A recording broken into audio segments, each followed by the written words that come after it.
Good evening, everybody, to the Town Council meeting Monday, August 30th, 2021, 7 p.m. in the council chambers. Please rise for the Pledge of Allegiance.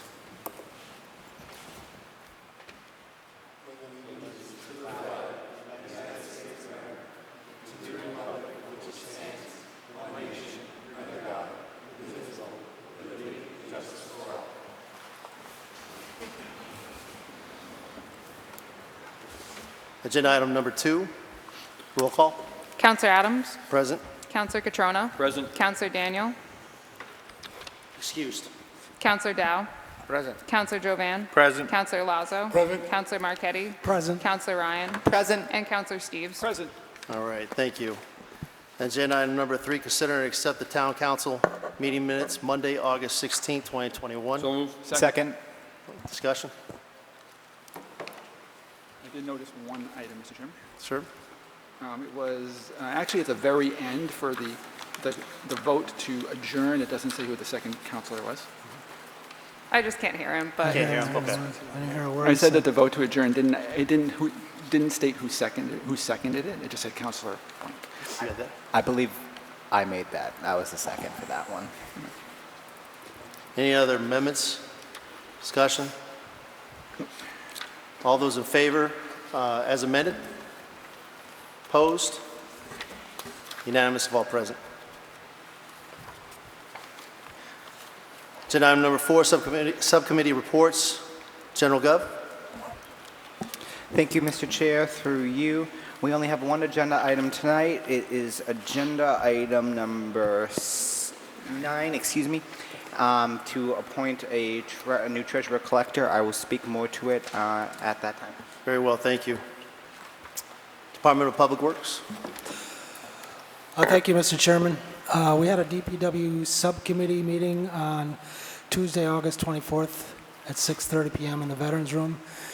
In attendance were myself, Councillor Steves, Councillor Dow, citizen members Steve Lazo and Kevin Splain.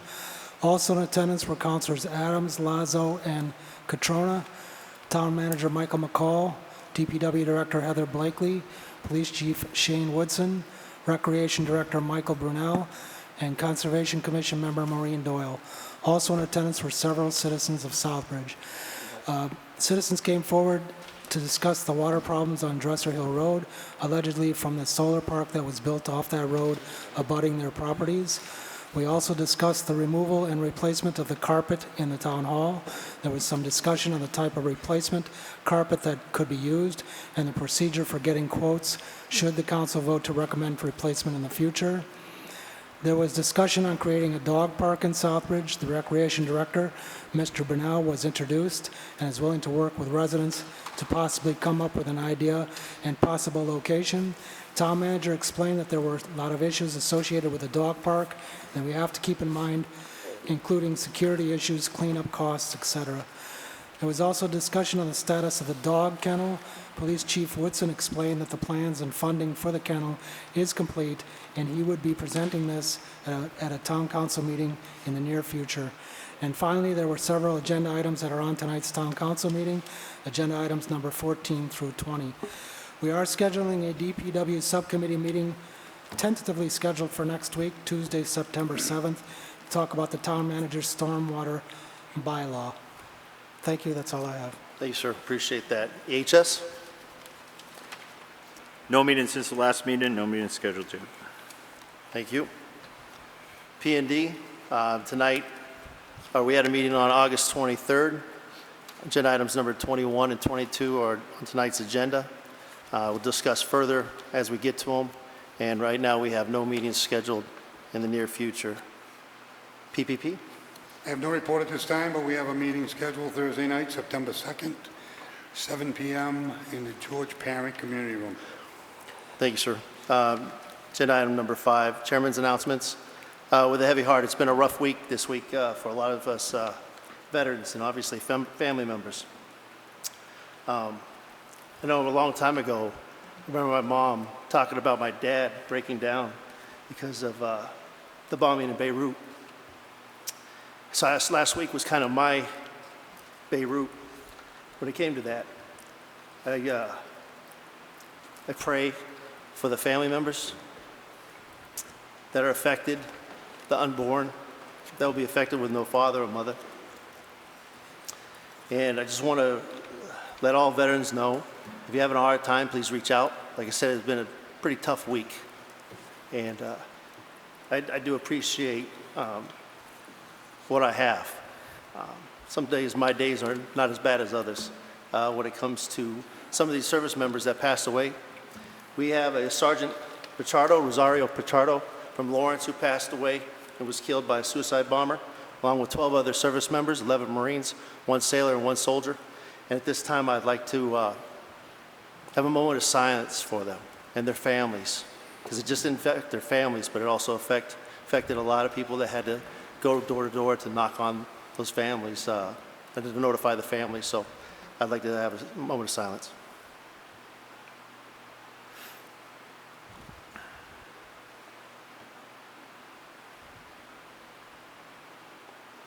Thank you. 20th anniversary of 9/11 is coming up, and I know the fire department usually has a little ceremony right in front of the fire department here on Elm Street. I talked to the chief today to see if they had the times yet. I know he's working on it, and I appreciate the fire department and everything you guys do, and the police department. So 20th anniversary of what changed this world and our lives, and so it's you know, it all falls in together sometimes, and it's pretty tough. Anyways, once we get that information on the times, I'll send that out through social media, and I'll send that to the town, or I'm sure the town manager will send that out as well. Last thing, Senior Center. The Casabon Senior Center will be hosting a flu clinic on Wednesday, September 22nd, 2021, from 10 a.m. to 1 p.m. In addition to flu vaccines, the pneumonia and shingles vaccine will be also available. Walgreens Pharmacy will be doing the clinic. If you have any questions, call Pat at 508-764-1469. Again, 508-764-1469. That's all I have for right now. Mr. Town Manager. Good evening, Mr. Chairman, members of the council. Thank you. Just a couple of quick items of note. As many of you know, we had some severe storm damage in the last couple of weeks.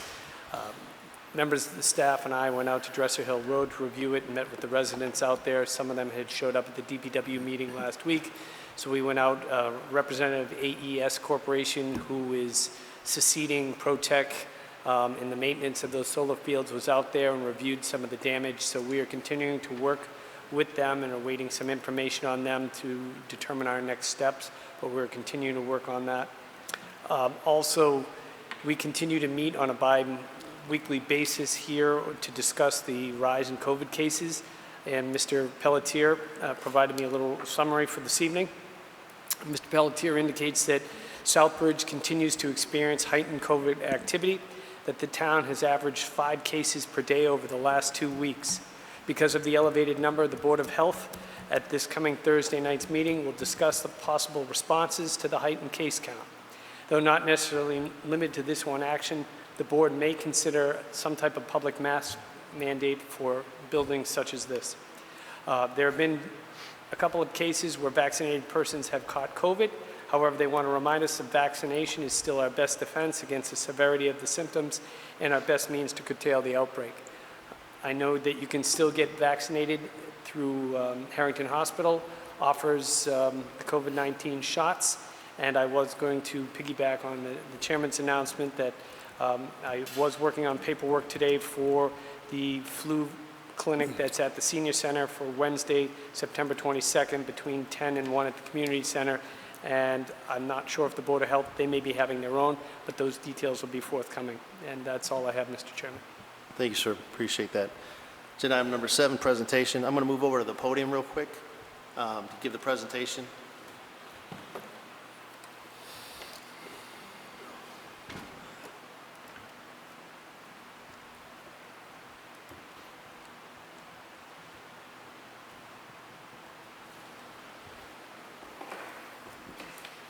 Can everybody hear me okay? All right, good evening, everybody. So a couple weeks ago, I would say about a month ago, we were assigned an ad hoc committee, myself, Councilor Catrona, and Councilor Ryan to come up with an evaluation system for our town manager. Note that it did not include goals and objectives because that is something that we discussed last year with the town manager as a council, to not to give goals and objectives because the situation the town manager was dealing with at the time to clean up some items that needed to be cleaned up for the town.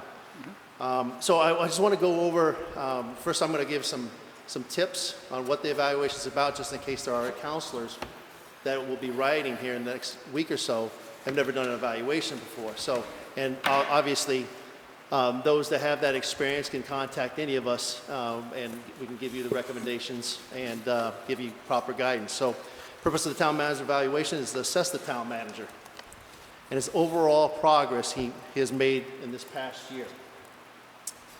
We as a council, as I reiterate, last year agreed that during his first year, he would not be given goals and objectives because of the workload he was about to face, which would ultimately limit his time in other areas of his day-to-day activities. Instead, we stated we would give him just an evaluation only.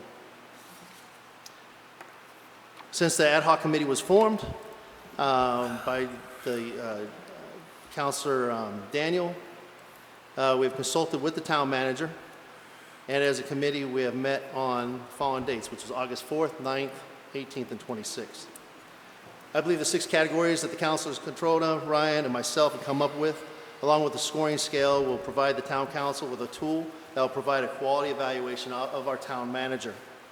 So I want to thank Councilor Controlla and Ryan for their hard work and honest conversation. The purpose of the evaluation is to increase the communication with the town council and the town manager. I want to go over some tips in general for the counselors before we move forward with the evaluation packet itself. Evaluation is used to identify where the town manager is doing well, recognize his achievements that have been made, and recognize where there can be improvements. And that could be from counselors with the communication with the town manager, or just the honest process of having a good conversation with the town manager throughout this past year. When you take a look at your comments and you evaluate these 6 categories for the town manager, please be specific, provide facts. It's easy for us to sit there and go, I'm going to give this individual a 3 with no comments to it. I think it's only fair to the town manager that we provide proper comments to him and be the honest broker of everything. Be specific. This evaluation is not a time for I got you. The evaluation is not a time to let the town manager know the first time he is not meeting certain expectations with you or the town. Don't be general. Again, be clear while providing examples. Just don't provide a score. We have had a year with him. We've had plenty of time to communicate with him as well. I'm going to provide a little bit of do's and don'ts. Actually, I'm not going to do that. All right. So I want to go on to page 1, which you can see right on the screen right now. And I provided all the counselors with a packet. I believe I have provided the town manager as well and our clerk. So page 1 is self-explanatory. It's the packet. Please print your name, signature, and the town manager, when you sit down with him, can sign it as well if he chooses to do so.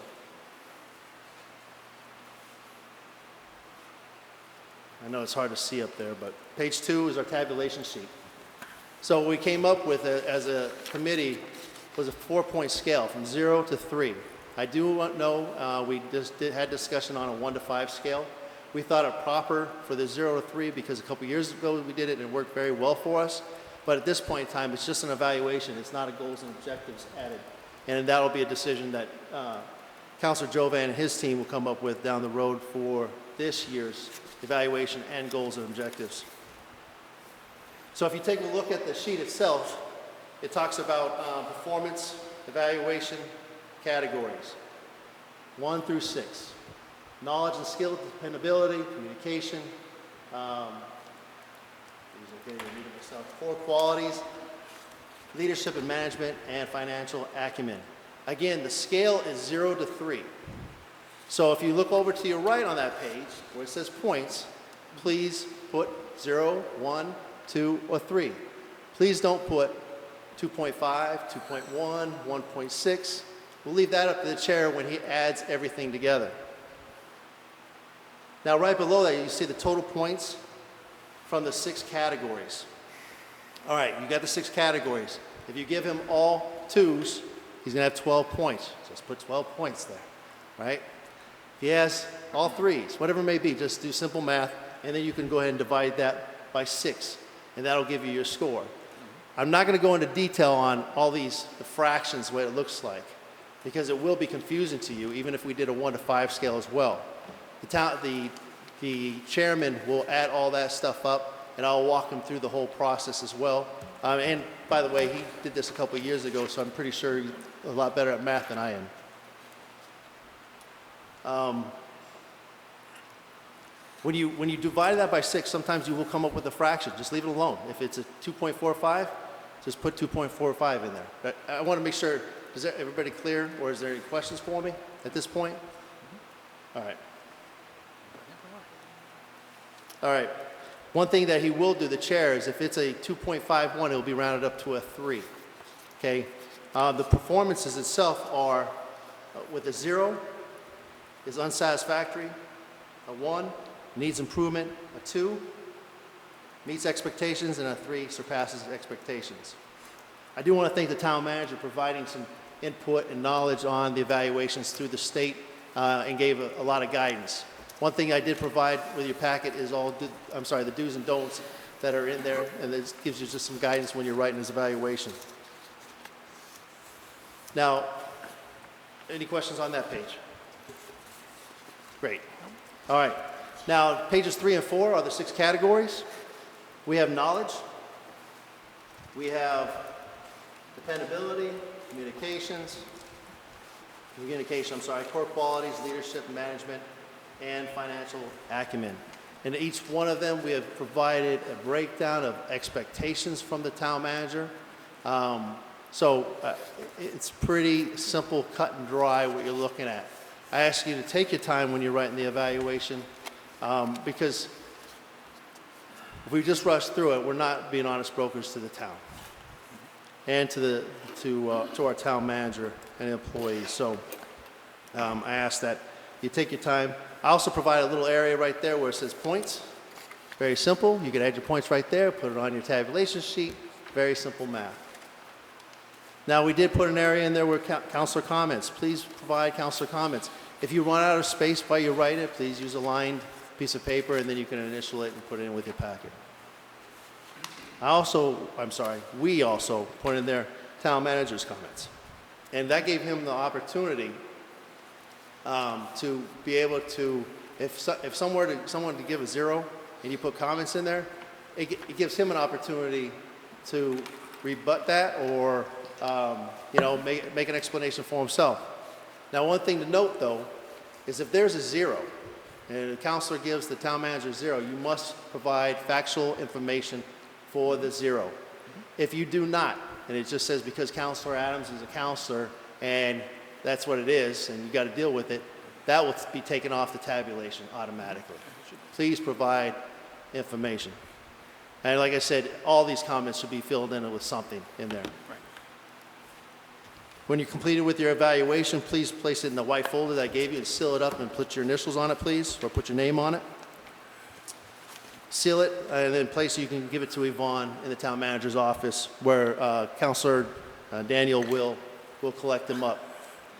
Now, the due date for this is no later than 9 a.m. on September 7th, after the holiday. That gives you all that weekend to do that, take a hard look at what he's accomplished, what you expect for improvements, or whatever it may be. But again, it's for this year. And what we did was we provided the dates from his contract. We didn't end it June 30th, but that'll be taken up at the vote of what you would like to do with this. That way, Councilor Jovan can work with his group down the road if he wants to start from July 1st all the way through June 30th of 2022. Questions?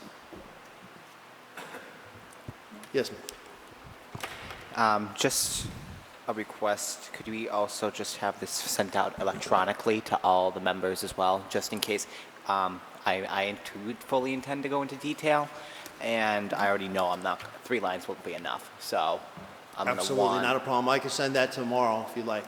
Thank you. Tomorrow morning, I'll send that off soft copy. Yes, sir. Thank you, Mr. Chairman. This is a good evaluation tool for this year. My question is, and I don't anticipate it happening, but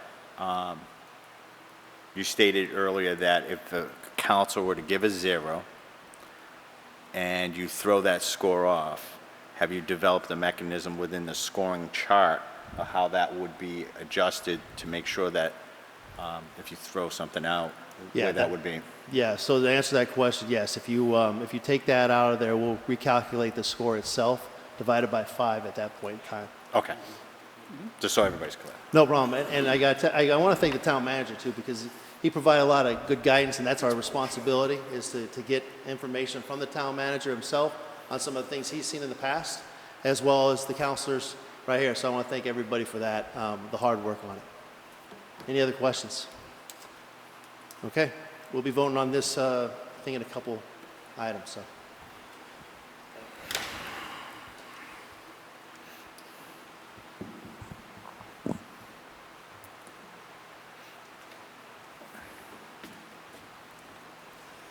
All right, agenda item number 8, Citizens Forum.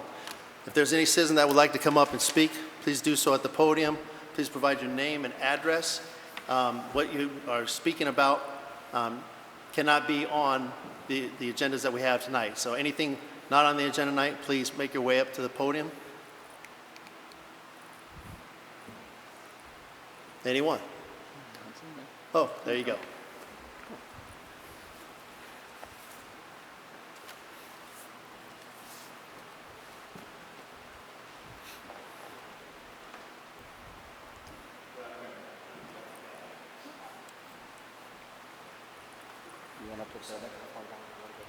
Bring the mic down.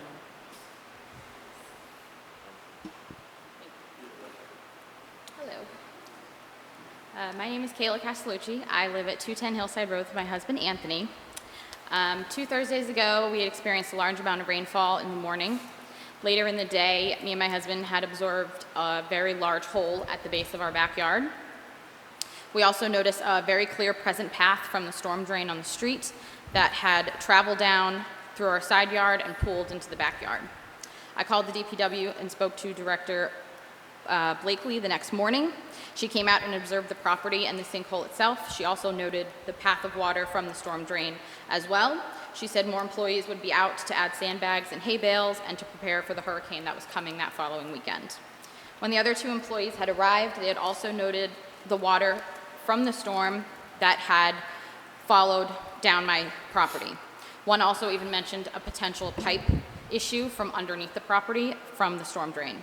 They had set up the bags and bales. I was then told that it was not the DPW's concern and that I was responsible for any of the damages. I had my uncle who has worked as a water systems inspector for the Rhode Island Water Department for the last 30 years and also does landscaping, look at the hole. He said without a doubt that it was caused from the storm drain. I then called the director of the DPW again and left a voicemail this morning asking to have the hole looked at again.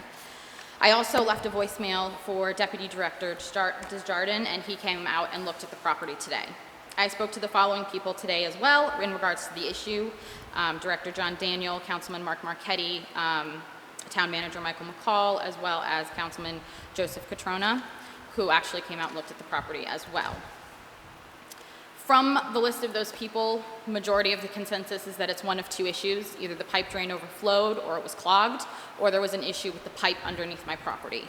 With the hurricane that is in Louisiana now and is coming up this week, I'm very concerned as to what else is going to happen to my property and what further damages I'm going to have to deal with in regards to the rainfall. So I am hoping to get this resolved. Thank you. Thank you, ma'am.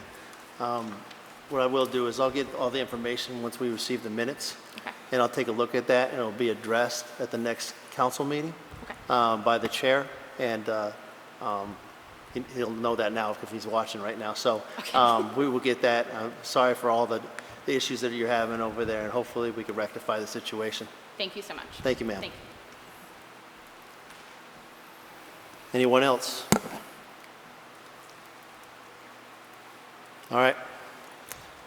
Go on to the agenda number 9.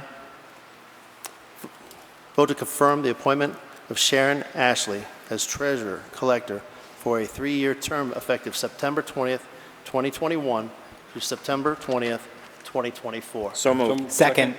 Well, you know what? Thank you very much. I appreciate it. Jen Gov. Thank you, Mr. Councilor Chair. Ryan. Through you.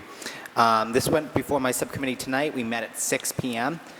To discuss this. It was a very brief agenda item. It was unanimous of all those present. Sharon Ashley is actually here tonight, and I would be interested, Mr. Chair, if we could have her come up and Absolutely. speak to the council. Absolutely. Before we do that, if you don't mind, I'd like to hear from the town manager first, and then from Sharon. Thank you. Good evening again, Mr. Chairman, members of the council.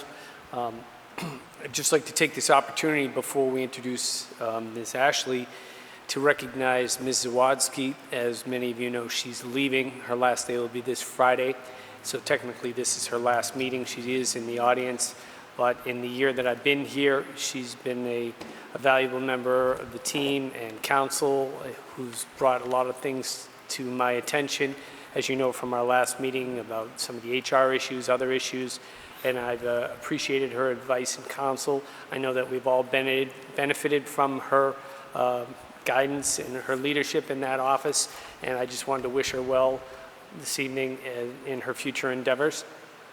And she was also instrumental in the interview process. Ms. Harnois, as well as Kim Ferrin, our HR specialist, participated in that process. As I indicated at subcommittee, it's an interesting time in the Commonwealth post-COVID. There's been a lot of people who have left the employment of various municipalities, whether they were approaching retirement age or COVID just made them decide to pursue alternatives, or in the case of Ms. Zawadzki, a job closer to home came up. Nevertheless, there have been a lot of openings in the Commonwealth. If you go to the Mass Municipal website, you'll see there's been an unprecedented number of jobs recently, including a lot of treasurer collectors positions. We posted this position and we interviewed several candidates that we thought were worthy of the position. We spoke a couple times to each one of them, and we have selected Ms. Ashley, who's here for you this evening. She comes to you with almost 8 years of experience serving as an assistant treasurer collector in communities around the area. She is a certified Massachusetts municipal treasurer, and she is working on her certified Massachusetts certified collector. She brings experience, and again, she was vetted by that team, including Ms. Zawadzki, and we believe that she will be a welcome addition to the team that we have here.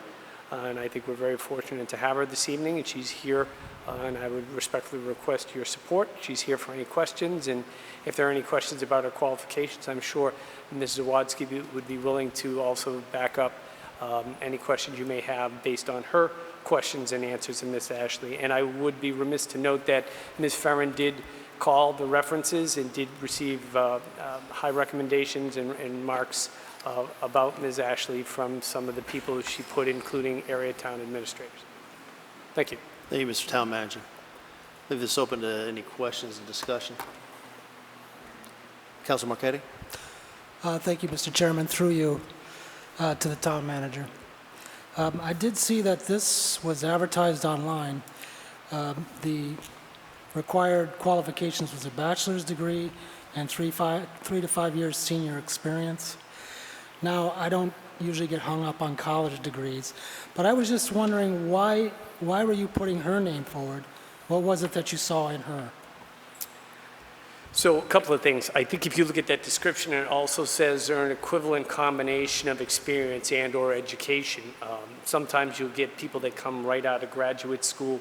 We had some people that had, they had some of the qualifications on paper, but no real world experience. We're in a situation here where we're functioning every day. We need somebody that can come in that understands Munis, preferably somebody from Central Mass who's worked in the area and understands the challenges of communities our size. And that was one of the things that stood out some of the other people did not have the certification. So you could have education but not certification, and you'll hear from Ms. Ashley and possibly Ms. Zawadski that it can take a 3-year process. In the case of Ms. Ashley, I believe she had to have, without having the formal education, had to have at least 5 years of experience as a treasurer collector to get into the 3-year program to get the certification.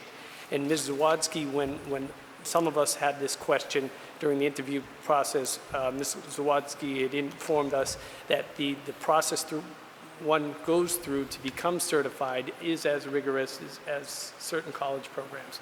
So the combination of the experience and the certification compared to some of the other candidates and the fact that she could hit the ground running made her stand out over some of the others.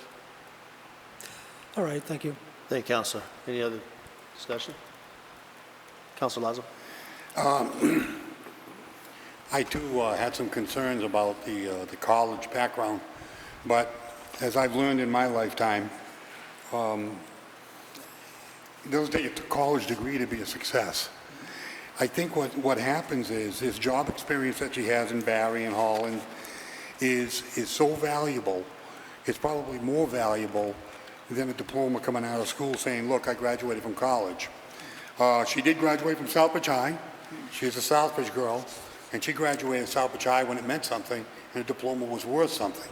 So for me, I feel very comfortable with this appointment. I know it's a look-see. We can keep that in the back of our mind, but I think when you have on-the-job training like that, when you know what the mass laws are, you know what the regulations are, somebody could come out of college and as green as they are in finance, they're going to have a learning curve to all of that. And in talking to guys like John LaFleche and Dean Yakabuchi and stuff, yeah, it's always nice to have that heavy educational background. I'm not going to say it's not important, but the thing is, job experience is as important. And at this point here, at the point that we are when our finance person is leaving on Friday, to have her come in and at least have some time with our sitting finance person, and of course we have the expert across the hall that I'm sure will let her in on the ins and outs of the town of Southbridge and our finance department. So I feel very comfortable. I got to be honest with you. The only question I have is she going to be moving back home, or is she going to live in Holland? Well, there's a question for you, ma'am. Come on up if you'd like to address that. Welcome, Ashley, I'm sorry, Ms. Sharon. Ashley. So I appreciate you coming out, and maybe you can answer Councilor Lazo's question. Thank you for having me, Mr. Chair, members of council. Unfortunately, I won't be moving back to town just yet. I'm Sharon Ashley. Thank you for having me tonight, and thank you for the opportunity to speak with you. Mr. Chairman, just a closing comment. It's not going to hinder my vote tonight, but I'm the guy that likes local preference, and it was just a question. I will be supporting your appointment. Thank you. Thank you. Thank you. Anybody else have any questions? Oh, Councilor Jones. Thank you, Mr. Chairman, through you. I certainly support this appointment of Treasurer Collector, and I think I'm comfortable with the appointment, given the fact that Melissa, Karen are both highly qualified financial individuals in our community, and I don't think that they would have put through a candidate if they didn't think that they were the best fit to work in our finance department, or that they did not have the requisite skills to succeed here in Southbridge. So I welcome Sharon back to the community and fully support this appointment. Thank you, Mr. Chairman. Thank you, sir. Any other? Ms. Ashley, would you like to say a few words?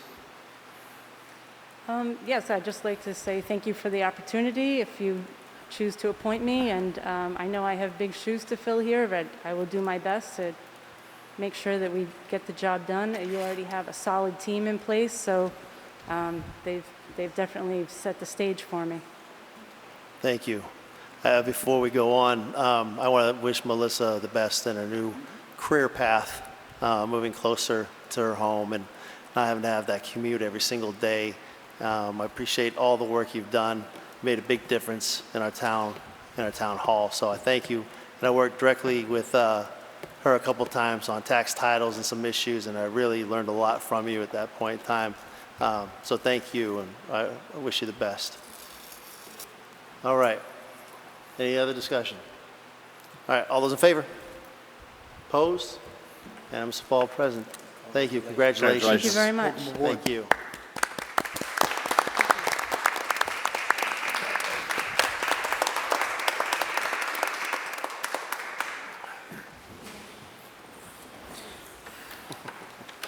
All right, agenda item number 10. Vote to confirm the reappointment of Caitlyn Spencer as Animal Control Officer for the town of Southbridge, effective immediately through June 30th, 2022. So moved. Second. Discussion. Mr. Town Manager? Good evening, Mr. Chairman, again, members of the council. Chief Woodson had asked me to just step in on this one issue. I think most of you are familiar with our animal control officer, Ms. Spencer. She's been working with us for 4 years. This is an annual appointment. She's appointed separately by the state, and we did that most recently on April 20th. From all indications, as you know from some of the hearings, she's participated in her appearances here and the awards that she's won. She's served Southbridge well, and I would respectfully request that she be appointed for another year as our animal control officer. Thank you, sir. Councilor Lazo. I'd just like to say I'm going to be supporting Caitlyn Spencer. She's a rock-solid employee in the town of Southbridge. Seeing her performance in her job is just unbelievable. When we had all the dog hearings, which I think Mr. Jovan and I have been in government a very long time, and we've never seen a dog hearing. And she was very professional, strong, and looking out for the town of Southbridge and its interest. I think she's the girl for the job, and I'm glad she's staying in Southbridge. 100% rock solid. Thank you. Thank you. Any other discussion? Okay. All those in favor? Opposed? So Councilor Ryan opposes. So 7-1. All right. Agenda item number 11, vote to confirm the reappointment of Cheryl Coet. If I mess up that name, I apologize. I tried it a few times today to make sure I got it right. To the Southbridge Cultural Council, effective immediately through June 30th, 2024. State ethics training and good standing. So moved. Second. Discussion. So who, this, I don't think this went through EHS. So, That did not go to you. yeah, I didn't think, okay. Mr. If Town I may, Manager. Mr. Chairman, as I've come to understand the process here, more often than not, if someone's seeking reappointment, we confirm when they're up for appointment. So we reach out to these individuals, ensure that they want to continue serving the town of Southbridge, and provided that their ethics training are in good standing, we recommend them forward. Typically, if it's someone new that we've never met before, those are the people that I will always call those people. If time permits, I try and call some of the reappointments, but my office did speak and confirm that this person was still interested in serving. Thank you, sir. Discussion, anybody else? Councilors? Councilor Steves. Just a quick question. Her application notes that she is finishing says she was finishing a pending term, would like to continue on her own term. I'm just, when was she actually appointed? Because I know cultural council rules say you can only be on the board for 6 years and you have to get off for a while. I'm assuming that's less than 6, but I just wanted to check.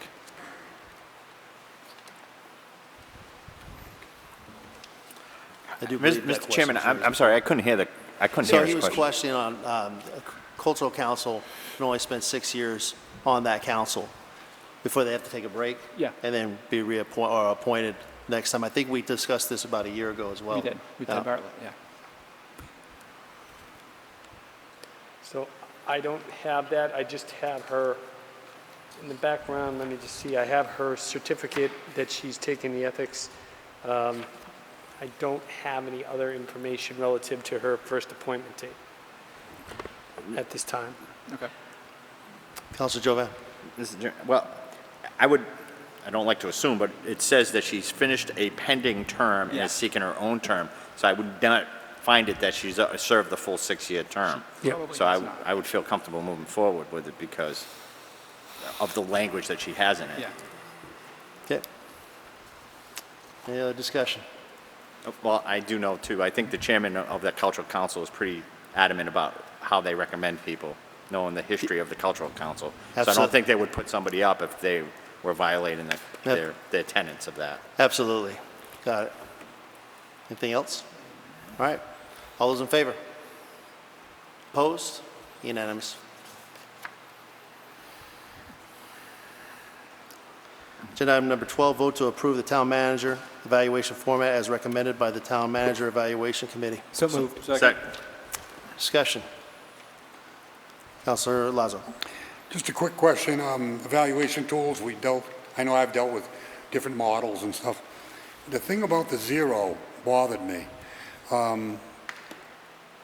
Say someone gives him a zero, and it's his opinion, and they put something down that the powers to be feel that it wasn't valid, and you're going to take it away. What if someone gives them a 3 and doesn't put anything down? Are we going to take that away if we don't justify our 3? I think we're setting a bad precedent with the 0. And don't get me wrong, that guy will never get a 0 from this guy, but in the format, it seems awkward. And I've seen many of them. I do believe that you should explain your 0 or your 3 or your whatever. And I think the evaluation tool was always a tool to better the manager. Not to kill the manager, not to I gotcha. This is supposed to tell him, this is what I think, and it's my opinion that this is what I think is going on. Now, I know that he's done a great job, and my evaluation will reflect that. And we don't always agree on every single little thing. But to remove a score from a counselor, even if the counselor wanted to be naive to a situation, I don't know, it seems very awkward. I'm not sure. I mean, I'm going to vote in favor of this, gang, but I think for your own image, I'm not sure that's a good thing, that somebody can go and critique your 0 off because he has a different of opinion with you when you put your 0 on. Well. And again, you'll never see a 0 from me for this guy. Well, I think it's a very valid question, Counselor. I really do. You know, a couple years ago when we started doing some of this stuff, and we did look at evaluations from the past, some were so, it was so confusing after a while, like where do you go at that point in time? Based on my experience of evaluating individuals in my past career, that was one of the things. When you gave somebody some type of adverse, you had to document why that was adverse. Absolutely. With facts. So as I stated up there, and you know, it was one of those things where I know a couple years ago, that's what I brought to the table as far as recommendation is to make sure. We did talk about the 3s as well, of you got to justify the 3 at that point in time. I just look at it, I guess when we brought this up at the committee, it was one of those things where you said, all right, he's been here for a year. We didn't give him any goals and objectives. We went right to an evaluation system for him, even with the dates we were trying to figure out, even what dates to go through. The 0, I can understand. There may be a confusion, but to me, the 0, like you said, has to be justified to me because this is the man's career, or the town manager's career, I should say, and his livelihood. So you can't just go out there and abuse the system. I also want to make note, about 3 years ago, and I could be wrong, there were counselors that didn't even put an evaluation together. So we wanted to kind of, it was almost to a point where they were just marking numbers, no comments whatsoever, and that's your score, and it's like, what's the justification behind it? I don't know if that makes any sense, but that's where I looked at it as well, Counselor. It does, and then I think justifying your evaluation is just part of the evaluation. Anybody that takes a shot out of the dark, you're not interested in bettering this manager or bettering the working relationship as counselors. I think the most important thing back in the day when we evaluated was to go talk to the manager with your evaluation. It's between you and the manager. If you have a stone in your shoe of one issue and you're a one issue kind of guy, then that's your decision. But I mean, for me, the evaluation tool, once you're done, once you present it, I'd rather sit down, and I know he has an open door policy, and I'm not a guy that camps out in his office, but I think that I'm going to see the manager, and I want him to understand. Usually him and I shoot straight, so we pretty much understand each other long before the evaluation, but I think going to the manager, having that sit down is the most important part of this evaluation, more than the score. And I think that that's a working tool that I'm talking about. Thank you. So I will also state this, and that's something I should have brought up when we were doing it. You know, the scale is a scale. So I can do 1 to 5, I could do 1 to 10, 1 to 100. And by opening that up even further, opens up a can of worms that goes really nitty gritty into the town manager's. I really like the 1 to 3. Okay. You want to pinpoint the performance, weakness, and strength. Not that he has that many weaknesses. Maybe he'd make a mistake here and there, but when you talk about a weakness, in other words, is he strong enough to do the job? Come on. Anybody watch this guy do his job? Thank you. Thank you, Counselor. Counselor Jovan? Thank you, Mr. Chairman, through you. So I do appreciate the 0 comments, not that I would evaluate anybody giving them a 0. And I don't know if I misunderstood what we said. I think when we, and again, we did this last year as well, and we also did the high mark too. So if you gave a 0, you had to articulate why you gave a 0. If you gave the high, you had to articulate why you gave them the max. But the 0, I think the comment of the fact that the 0 would be discarded would only be discarded if you actually did not put anything down. If you just scored it 0 and didn't put any document. So regardless, if you scored it as 0 and then you put some reason why, it wasn't up to the chairman when I was chairman to try to decipher or discard what was written by that counselor as long as something was written.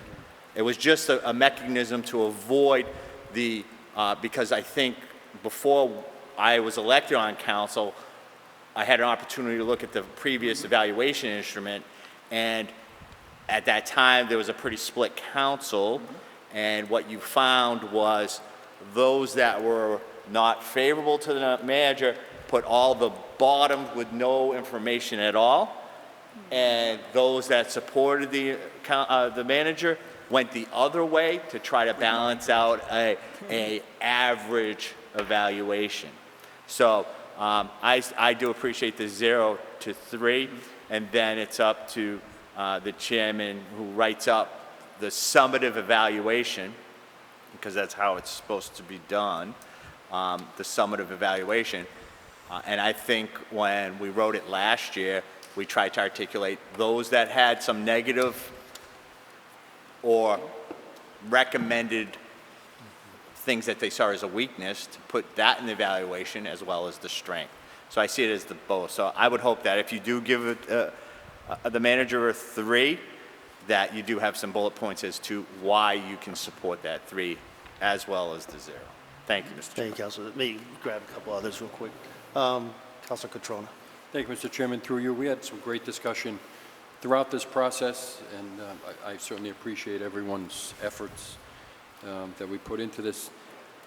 The question that we didn't have answered that was brought up during those meetings, whether or not this is a matter, going to become a matter of public record. I know we had some discussion about it. Right. I think it's a personnel issue, it should stay in the file, but there was no clarity. I know on the school side they might have, it may be a public document, but there was no clarity on the town side. And I don't know if that's something we can get clarity. I know we had quite a bit of discussion on it. Thank you. Thank you, Counselor. I don't know if you're going to answer that question. And you're next on the list, so go ahead. I think I can answer that question. Back when we were, last year when we were doing the reviews for Ron, that actually came up because that's when the law changed. The summary evaluation is a public document. The individual evaluations are not. So they changed the law? Yes. Okay, good. Thank you. So the individual comments are not, but the chairman's overall summary is. And before I forget and go to the next council, that will be, Counselor Daniel will present that on the 13th of September at the next town council meeting. Okay. The other comment that I was going to make before you brought that up is that also reviewing some of the stuff, remembering some of the stuff that we had done over the last several years, I was on the council, is that there were often people who would just, I remember there were several counselors who put no comments at all, regardless of what they scored the manager as. I mean, that is, quite frankly, not doing your job as a counselor. You got to put something. Even if you're scoring them a 1 or a 2, what does that mean? Yeah. It's not just number, it's his livelihood. Mm-hmm. And I remember a handful of us made very extensive comments And some people wrote almost nothing at all. And that really isn't fair to him. So I just wanted to comment on that. Thank you, Counselor. Counselor Lazo. I'm in agreement 110%. And the point that my fellow counselor brought up earlier about the zero, he appreciates the zero. I don't have a problem with that. If that's what it is, that's what it is. But if you also get a 3 and you don't put a comment in, take that one away too. Be consistent in what you're trying to do. What we are trying to do is get counselors to comment why they put a number in a box. That's why the 0 needs to be justified. Right. But I think all the numbers should be justified. And to me, the reason why I say it's kind of awkward is we're willing to take the low one out, but not the high one out. But what is that telling the public? You're guaranteed a good score, if somebody wants to play with it. But again, I urge the councils not to play with it because it's a working tool. And I think that what the intent is, and I commend the ad hoc committee for what they've come up with. But the thing is, again, I don't mean to be a technician, but what's good for one end is good for the other end. And I got to be honest with you, I'm going to comment why I said what I said, no matter what the number is. And then I'm going to go tell the manager, sit down and say, here's where we were strong, here's where we need to step it up a little. It's a working tool. But again, if you're going to take the 0 away, take the 3 away. If we're going to make it even, that's what I'm saying. Okay. Thank you. Thank you, Counselor. Job well done, by the way, Mr. Chairman. Thank you, sir. Appreciate it. Anything else? The only last comment I would make was, and I guess it's one of those personal things, again, as a counselor when the evaluation, is to set the town manager up for success. And that's with constant communication and, guidance from him and guidance to him or to him and all that kind of stuff. So it's constant communication. I think it was where my personal view is I want to make sure that the town manager is set up for success, and not that, what you brought up, Councilor Lazo, was a bad idea. My thing is this, is if we're attainable goals and objectives or attainable evaluation, that's where we want to do it. If you get a 0, if a town manager, regardless of town manager McCall is here or not, and we have a town manager that comes in, that 0 is usually when something really went wrong, and there should be another conversation to be had, besides just an evaluation. So, but I appreciate all the comments tonight. Anything else?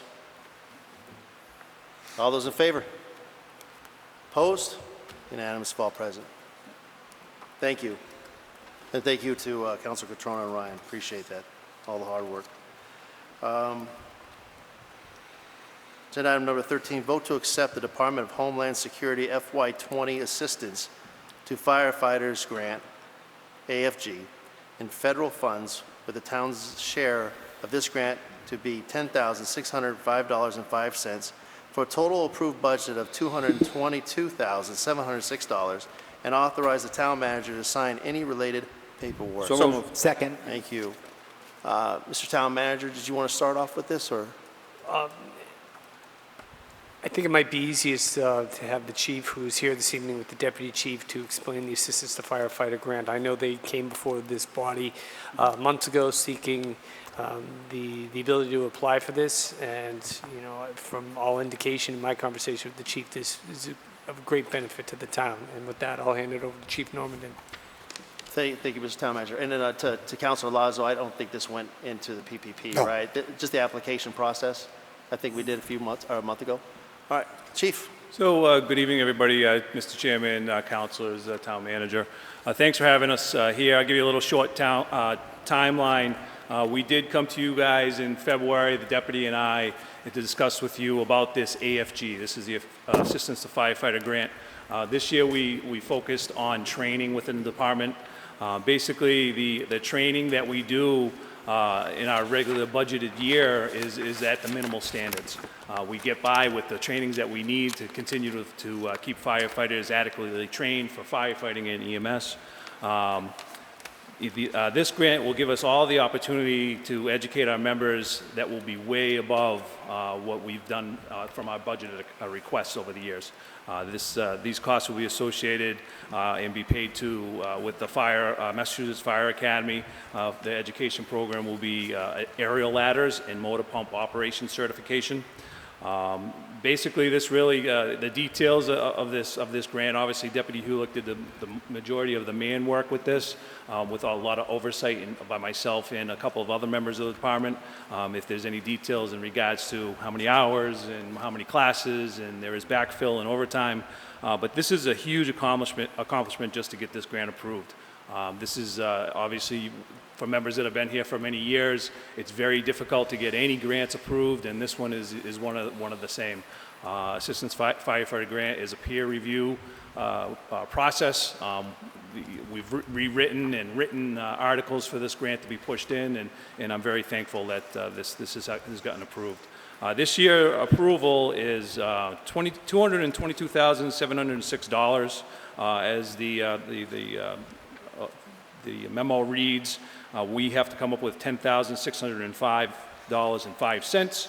I have prepared that transfer with Ms. Harnois and the town manager for this Thursday night with PPP.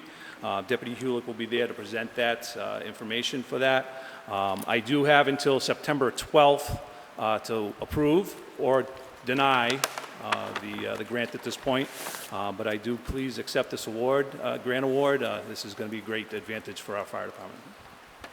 Thank you, Chief. Questions, discussion? Councilor Marquetti? Thank you, Mr. Chairman, through you to the town manager. This is FY 2020, and it took this long for this grant to come in, fiscal year 2020. And so I was just wondering, that's not a typo, that's the year 2020. And when would the classes start on this? And Given that Deputy Chief Hulick has come up behind the chief, I think he's going to be the man to answer that question. Deputy Chief. All right, so fiscal year 2020 is the federal fiscal year, and the FEMA programs, including the AFG and SAFER grant programs, tend to run quite a bit behind the rest of their programs. So the notice of funding opportunity came out in December of 2020 for the fiscal year, and the application process opened in January, closed in February, and they took until August to get the awards out. At this point, I spoke with the Fire Academy last week. It's looking like we'd be scheduling these programs for spring. We do have a 2-year period of performance to complete all of these programs, so we believe that we'll be able to do that without any issue.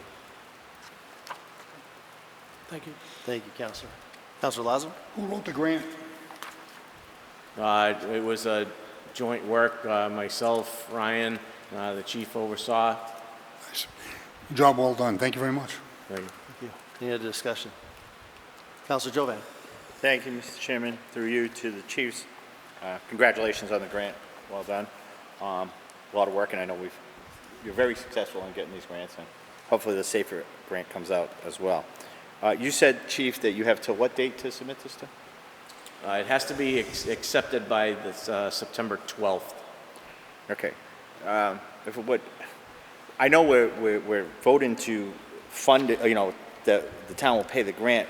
Why can't we just do the transfer this evening and amend the agenda item so that everything's done this evening, so that when you sign off, you have the mechanism to funding? Can't we do that this evening, Mr. Manager? Would that be appropriate? I mean, it's on for PPP on the 2nd, but our next council meeting isn't until after he has to sign off on the grant.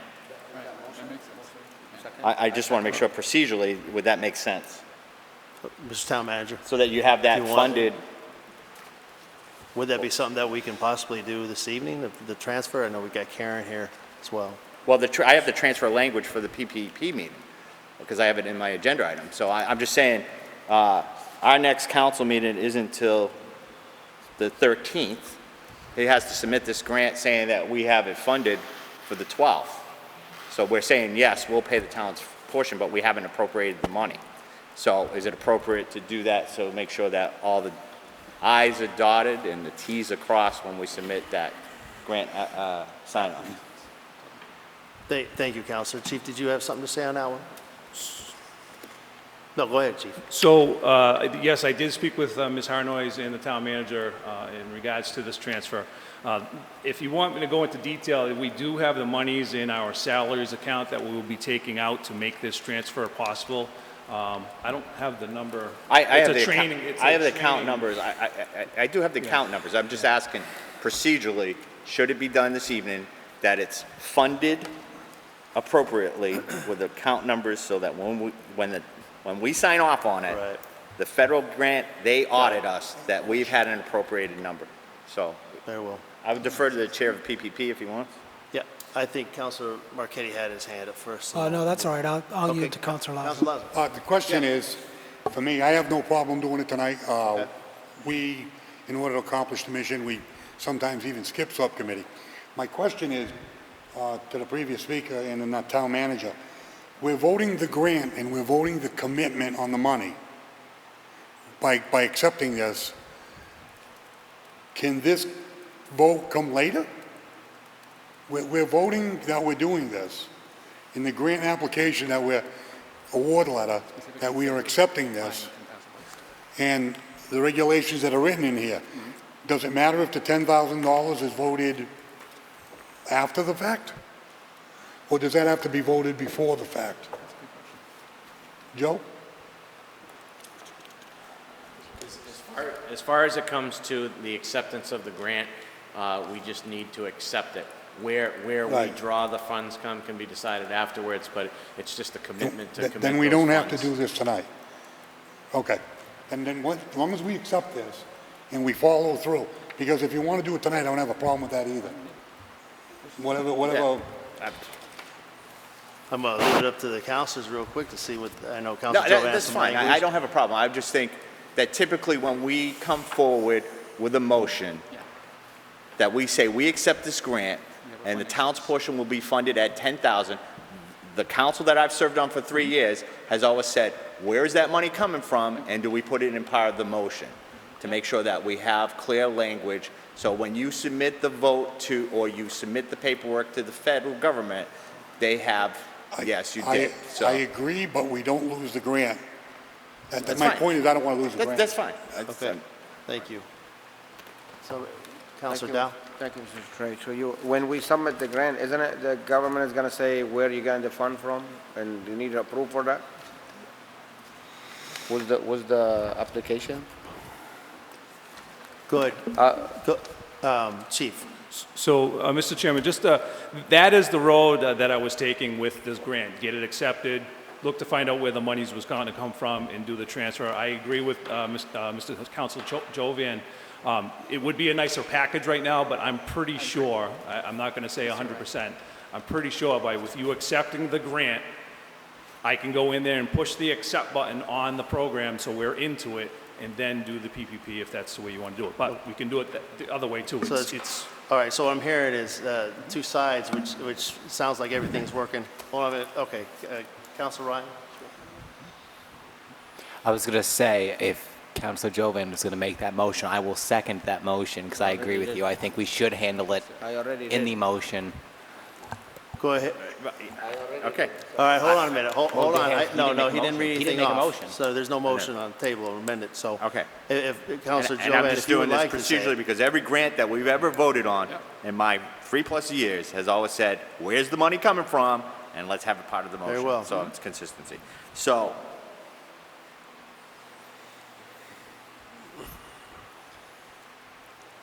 Mr. Chairman, Go ahead, then- Counselor Marquetti.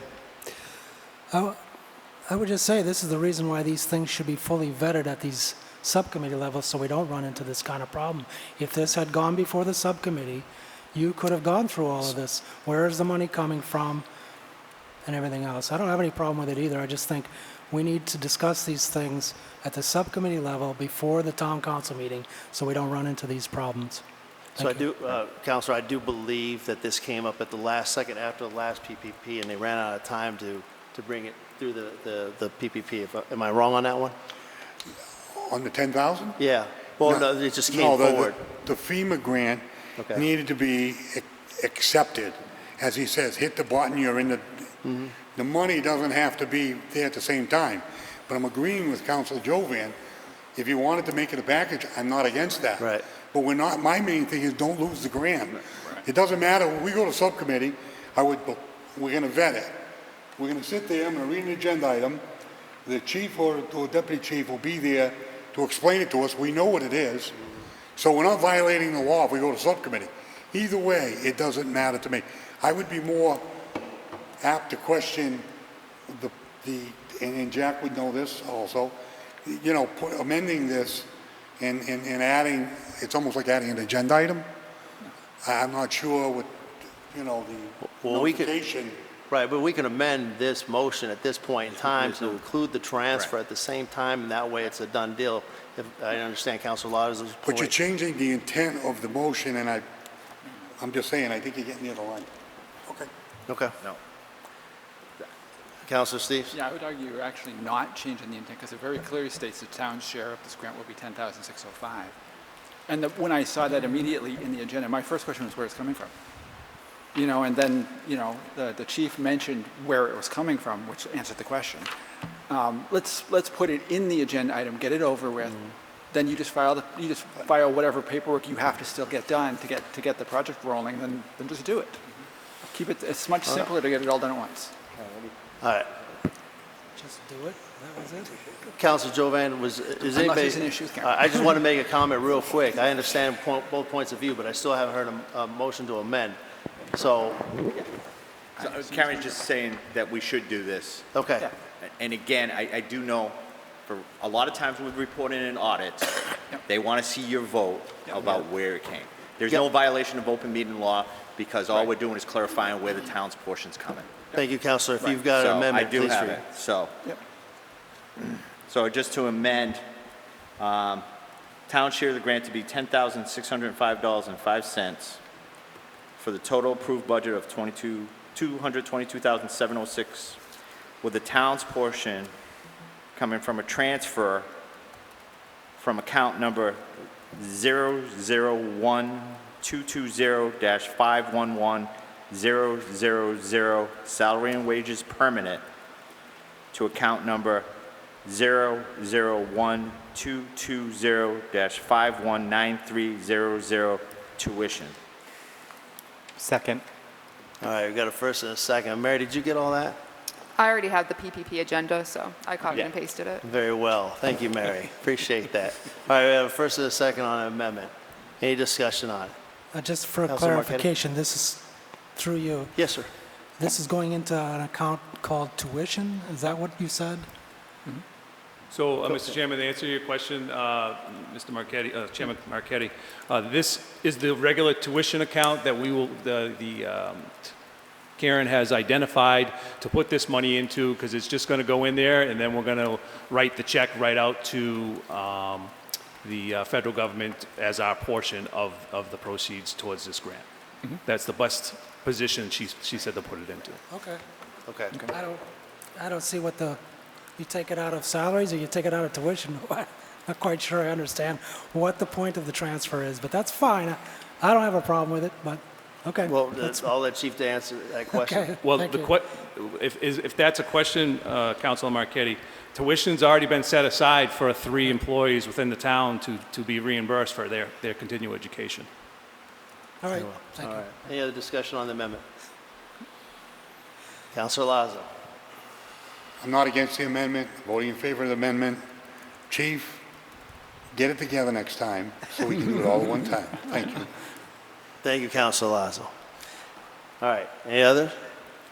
All those in favor of the amendment? Okay, opposed? Unanimous of all present. Now we have to make a motion to accept the motion. Main motion is amended. Yeah. It's already All those in favor, what's that? It's already on the floor. As amended. Oh, it's already on, okay. Make a motion to, the amended motion? Yeah. As amended. As amended. As amended. There's no motion needed. It's Oh, already that's been- right, thank you. All those in favor? Opposed? Unanimous of all present. Thank you, Chief. Thank you. All right, 14, vote to approve transfer request for $303.80 for project number 68100 DPU rideshare surcharge account number 001499553300 DPW road material to allow for funds to be used for road improvements. So moved. Second. All right, discussion. Town manager? Oh, I'm sorry, actually, who did this go through? DPW? This went through DPW, and it was voted 5-0 to go up to council. Thank you. Thank you, Counselor. Town manager? Good evening, Mr. Chairman. As many of you are aware, these days you'll see companies like Uber and Lyft in your communities, and a lot of times the rides originate from your community. The Department of Public Utilities assesses a small, I'll say a fee or takes a percentage of the rides that originate in each town from what are called transportation networking companies, the Ubers, the Lyfts. So they distribute a portion to each one of the cities and towns around the Commonwealth based on the number of rides that originate there, and this is the share that we've received, the $303.80, and I would just ask that that be utilized for the road maintenance. Thank you, Mr. Town Manager. Questions? Discussion? I know we do this every single year since I've been on here, so thank you very much. Doesn't look like it crept up much. So, all right. All those in favor? Opposed? Unanimous. Number 15, vote to approve a transfer request for $8,424 from account number 001499 TAC 511000 DPW salary to account number 001499 TAC 511700 DPW part-time to allow for part-time summer employees to be extended while a full-time employee is out on medical leave. So moved. Second. This went through DPW? Thank you, Mr. Chairman. This passed the subcommittee 5-0. Thank you. Thank you, sir. Any discussion? Oh, I'm sorry. Town Manager or Heather? I'm sure either one of us are capable of it. Ms. Blakely did come to me. She's currently trying to fill 2 positions, and she has some employees that are out currently because of work-related issues, injuries, and she'll tell you in a moment that by making this transfer will allow her to keep on some summer help to keep some of the work going and getting done. Thank you, sir. Ms. Blakely? I think that was a pretty good summary of what we're trying to do here. I do have an employee who's out on workman's comp, and therefore some of his salary line item is not being used, so I would like to utilize it to extend the summer students. We do have a date that we know what he will be out till, and this is the amount of salary, part of his salary that would be attributed. It's not his whole salary, but. Thank you. Discussion? Councilors? All right. All those in favor? Opposed? Unanimous of all present. 16, vote to approve parking regulation PTAC 153 for handicap parking space on Marcy Street according to the traffic rules and orders of the town of Southbridge, Article 5, Section 2, as amended. So moved. Second. This went through DPW. Thank you, Mr. Chairman. This was approved 4-1 to go up to council. Okay, very well. Thank you, Councilor. Mr. Town Manager or Ms. Blakely? Thank you. I didn't see you behind the podium. Sorry, Yep. hiding. So this was brought up, this is just the actual language for the permit that was discussed about a month and a half ago regarding Marcy Street and the handicap parking spot. So that has to go to a formal council vote with the permit language being submitted. So we're just formalizing the process. It already has been informally approved once, and that is the language you see in front of you. Thank you. Discussion? All those in favor? Opposed? Unanimous, all present. Mr. Chair. Sir? Mr. Chair. Oh, I'm sorry. I'm sorry. There was an opposition. That'd be Councilor Dow. So it was a 7-1 vote. Number 17, vote to approve parking regulation PTAC 154 for a no parking either side of Gulf Street from North Woodstock westerly for 50 feet, and then no parking on the north side according to the traffic rules and orders of the town of Southbridge, Article 5, Section 2, as amended. So moved. Second. This went through DPW again. Thank you, Mr. Chairman. This did go, was voted 5-0 to send up to council. Thank you. Thank you, sir. Blakely? So this was brought to our attention that there was no parking regulations on this section at all on Gulf Street. And if you had been down there, the first section of Gulf Street heading in that direction is very narrow. It's probably, you'd be hard to even fit 2 cars through at the same time, and that's that first 50 feet. So we did feel that it was prudent to have it no parking on both sides. And then it does widen out a bit to allow parking on one side, but it's still a very narrow section of the road. So we're recommending through Traffic Commission and then through DPW Subcommittee that this be parking on one side of the road. We picked the side of the road that had the most available parking because there's no driveway conflicts in that nature. So it does allow for the most cars to be parked on the adjacent, across the street, basically. Thank you. Councilor Steves? Just a quick question through you to Heather. The thing that we voted on at DPW specifically says that for an additional 250 feet, should we actually put that number in the motion? The regulation is very clear, which is actually what needs to be signed. I think we could do a friendly amendment to say for north side for an additional 250 feet. I don't have an issue with it. So on the north side? Yeah. Okay. So you have a friendly amendment to it? Can we accept that? All right. Okay. Should I read that again to make sure? No? Okay. Any other discussion? All those in favor? Opposed? Unanimous. All right, number 18, vote to ratify change order number 6 with J.H. Lynch and Sons for the amount of $774,058.47 for the full depth reconstruction of Main Street from the area of Goddard Street to the area of Elm Street to be funded by the American Rescue Plan Act, or ARPA. So move. Second. All right, DPW. Thank you, Mr. Chairman. This was voted 5-0 to send up to council. Thank you. Well, thank you. Questions? Or Ms. Blakely, if you want to discuss. Good work. So this, I know we have discussed this option multiple times, and we've been looking for this change order to come forward. This is what we had discussed about doing the full depth reconstruction from Goddard Street to Elm Street and having that section of roadway, the concrete underneath it removed and subbase replaced and new pavement put down. So what you see here in front of you is an estimate of that cost broken down by the engineer and Lynch together to be able to summarize what they think those costs are going to be. There's items in there, there are item numbers and quantities, and the engineer has attempted to break down in 2 subsequent memos some additional costs that they have arrived that they see happening. So it tries to wrap all these things together into this one larger change order 6. So I will do my best to answer it. What I can tell you right now is that these are estimates of what the rest of the job is going to cost. Doesn't include the lights, it doesn't include the sidewalks, it includes everything to do with the pavement. When the actual quantities get done, we will have a quantity change order like we always do. But right now, this is what they thought, based on the job and what was in front of them, what they're planning to do, how much it's going to take. Thank you, Ms. Blakely. Councilor Marquetti.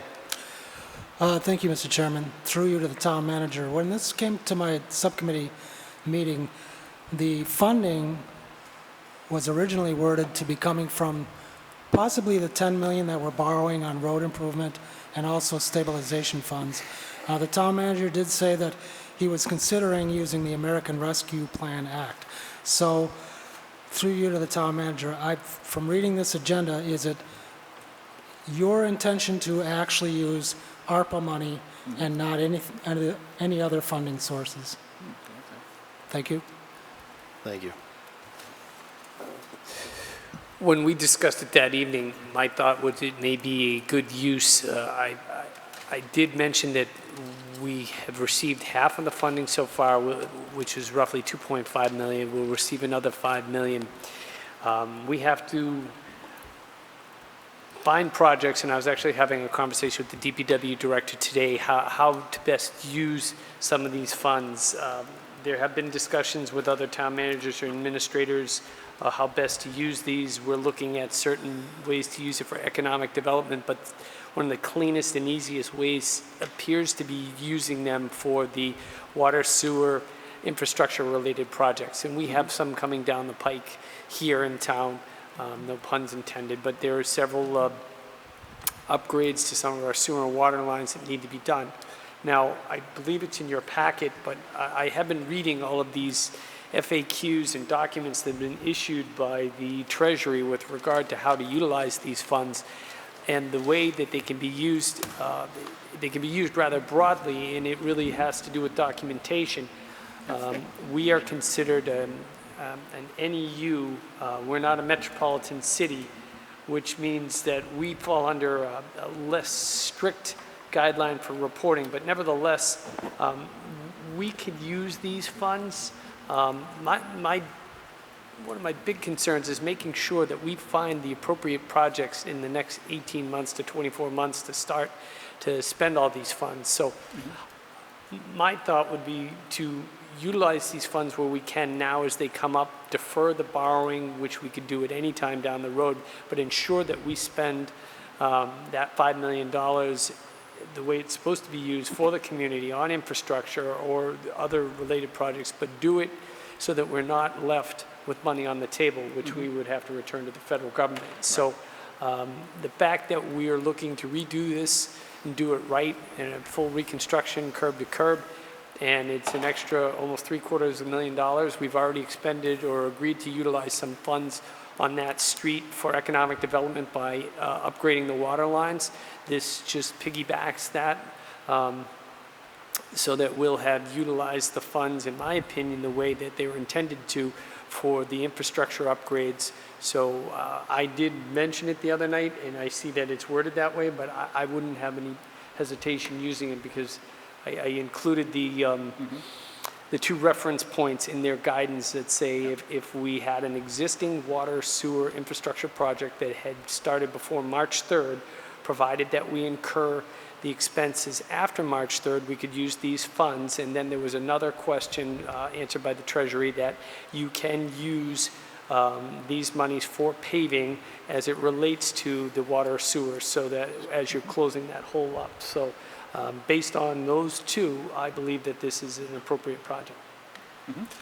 All right, thank you. So the answer is yes, you are going to use ARPA money. All right, thank you.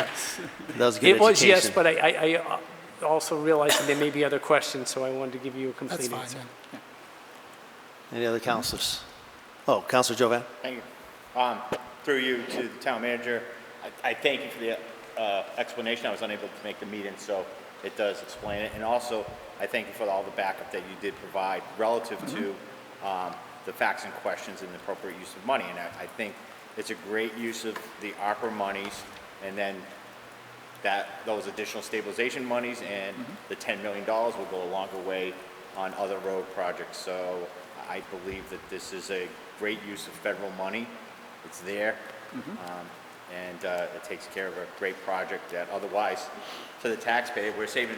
It's all taxpayer money because it's federal taxes and all that, but on the local tax rate, we're not doing anything to affect the local tax dollars and to finish up that project. And I think once it's all done, it's going to be a great Main Street. And then once we do that, maybe that will promote and stimulate the additional economic opportunities that are there. Thank you, Mr. Chairman. Thank you, Mr. All right, Counselor. Any other discussion? Thank you, Mr. Yeah, Counselor Steve. Just a quick question through you to Heather. So what's the time frame for doing this part of the project? They're waiting to hear from us so that they can start scheduling that work. And once they do that, what's left to be done? Other than the punch list. I know there'll be punch list stuff. But Well, they're finishing up the additional water laterals that were done. They do still have some sidewalk work to be done, and they'll have more once they put the laterals in for the fire laterals. And then they'll do this work, and then the final paving will be done. Sorry. We're still on schedule to finish this fall. Okay, good. Excellent. Thank you. Thank you, Counselor. Any other questions? Counselor Lazo? Just for the public information, how far are we paving down Main Street? Where are we stopping? We are stopping currently right in front of what I call the bank property, just past Everett Street. Thank you.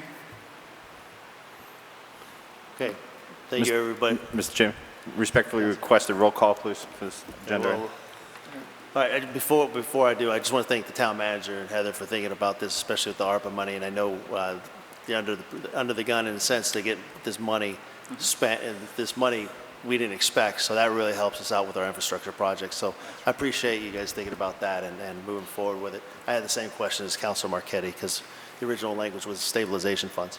So thank you again. All right, roll call? Counselor Adams? Yes. Counselor Catrona? Yes. Counselor Dow? Yes. Counselor Jovan? Yes. Counselor Lazo? Yes. Counselor Marchetti? Yes. Counselor Ryan? Yes. And Counselor Steves? Yes. All right.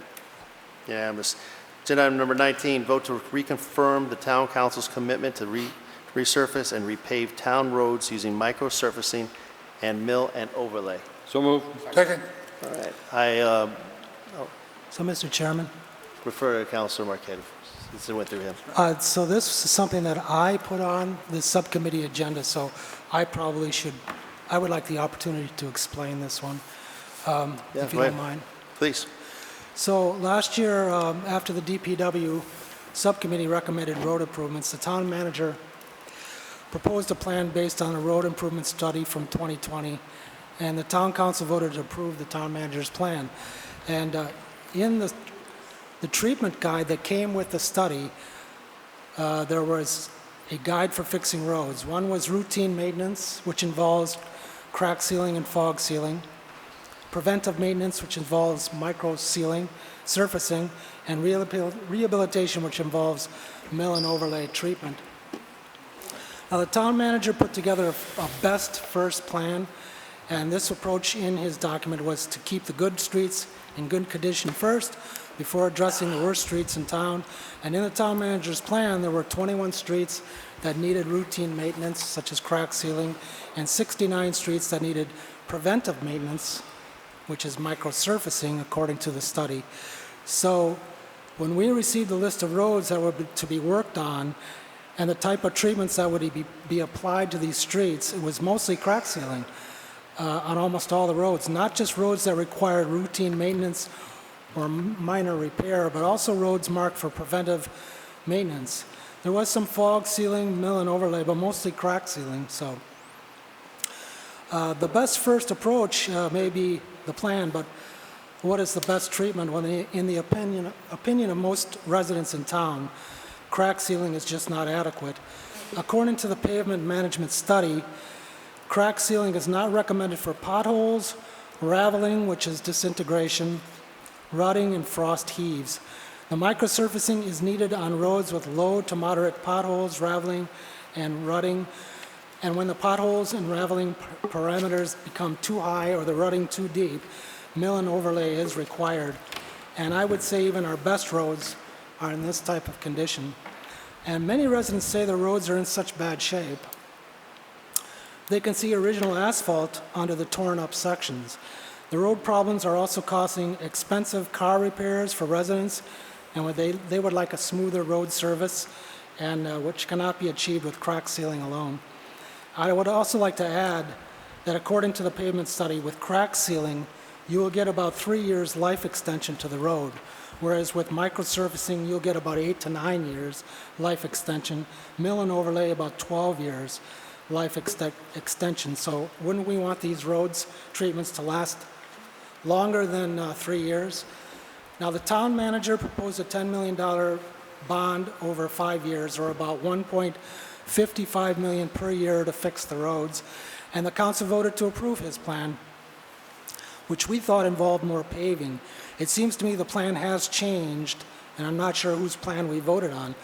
The residents of Southbridge deserve more paving of their roads.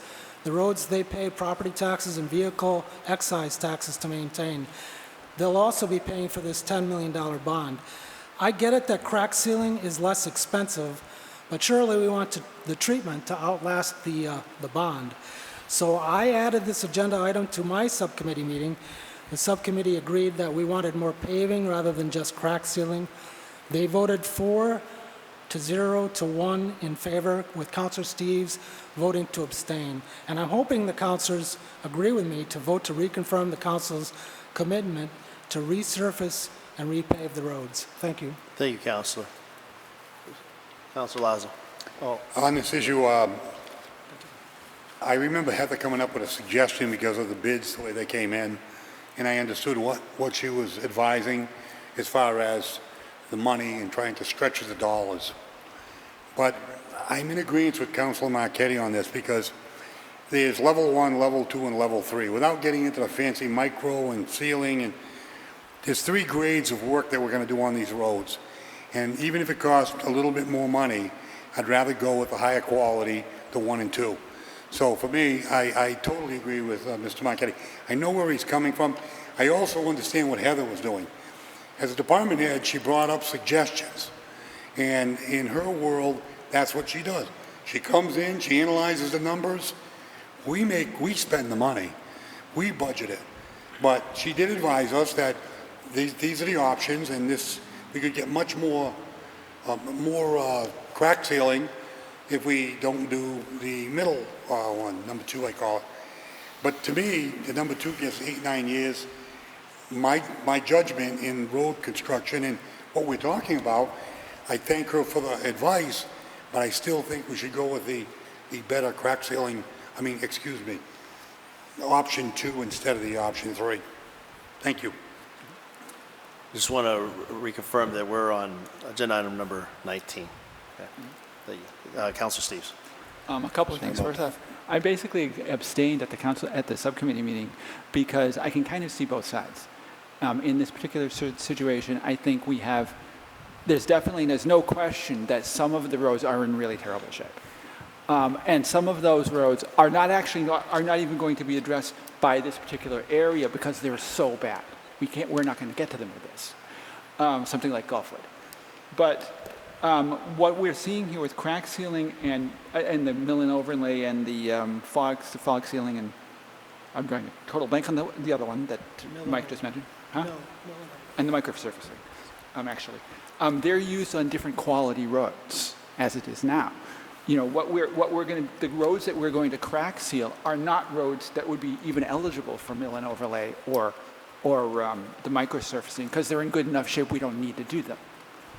But the issue is, so it's kind of so we're getting 3 extra years, say for Lebanon Hill crack sealing or whatever street it is, and the 10 years for mill and overlay that we would be getting would be for a street that's in much worse shape now. And yes, we do need to do all of these things. And to me, it seems like this item number 19 is really decided by whichever option we choose in item number 20.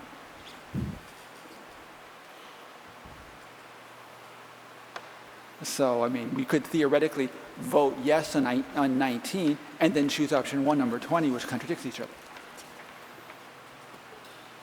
Thank you, Councilor. Anything else? That's it at the moment. Councilor Jovan. So, thank you, Mr. Chairman, to the council, my fellow councilors. I certainly appreciate all the conversations that we've had about roads over the last 4 years that I've been on council. I think we've made that a priority. I was a little confused when I saw this agenda item, vote to reconfirm our commitment. We have a commitment to roads. Yep. We have a plan in place. We also have a department head that comes up, like to previous speaker, Councilor Lazo, my friend there, that says she comes and presents us options with her best recommendation. I'm not sure we have to vote to reconfirm something that we're committed to already, because it is the department head's job to come to us and say, I have these options. I think this would be in the best interest of the town. And we can tell the town, that department head, we don't agree. We think it should go this way, and please debate us, and that's great. And to Councilor Steve's point is we have the next agenda item that says just that. She's given us options. So I don't believe we have to vote. I would vote no on the vote to reconfirm because this council has set this as a commitment. We voted a plan, and I think it's incumbent on our department heads to come and present options to us that says, I believe based on price, we may get this a better deal. And if we say, hey, we don't want to go that way, we want to stay committed to this, and we're going to stay true to this option, that's what we do. So for that reason, I won't support this agenda item because we already have voiced our commitment and our plan, and our department heads are doing exactly what they're supposed to do, and our town manager is to provide us with, i.e., ARPA. Hey, I got this ARPA, this is how we're going to fund it. It's totally different than what we thought we were going to fund it with. That's their job. That's why we hire a town manager. That's why the town manager has department heads to present this information to us, and we make the best decision that we feel is for the taxpayers of the town. So I'm not in favor of a vote to reconfirm because I've already given my commitment to the pavement management study, and we'll vote on any item that I feel is best based on best sound decisions that the department head brings forward to council. So I'm opposed to this motion. Thank you, Mr. Chairman. Thank you, Councilor. Councilor Ryan? Thank you, Mr. Chair. I actually wanted to give my floor time to Heather to explain and give her side of what's going on here. You know, I think this is an ample opportunity to allow her to speak and give her version of the events, so that way there's a full and complete record. Thank you. Thank you. Councilor Dow, I'll get to you next, but go ahead, Ms. Blakely.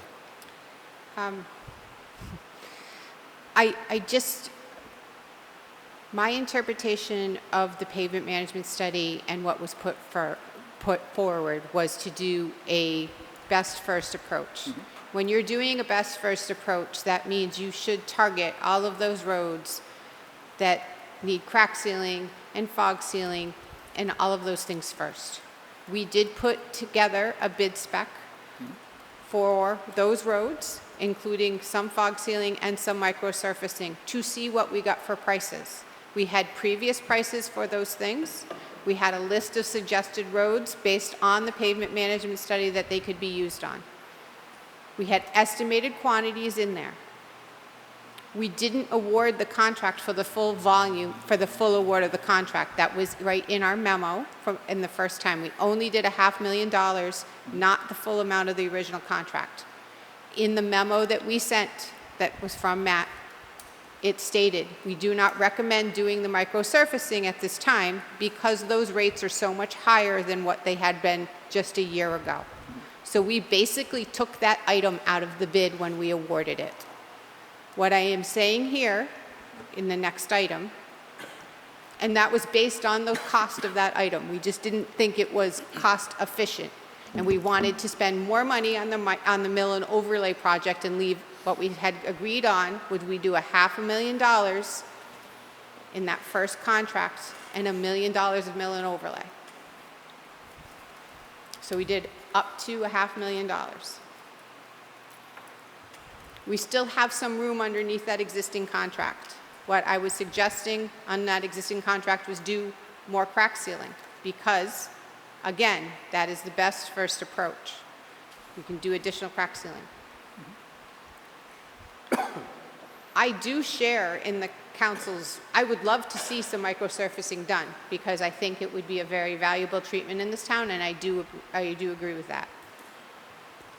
In addition to the microsurfacing, some of the roads that were originally selected now have other issues that are going on with them.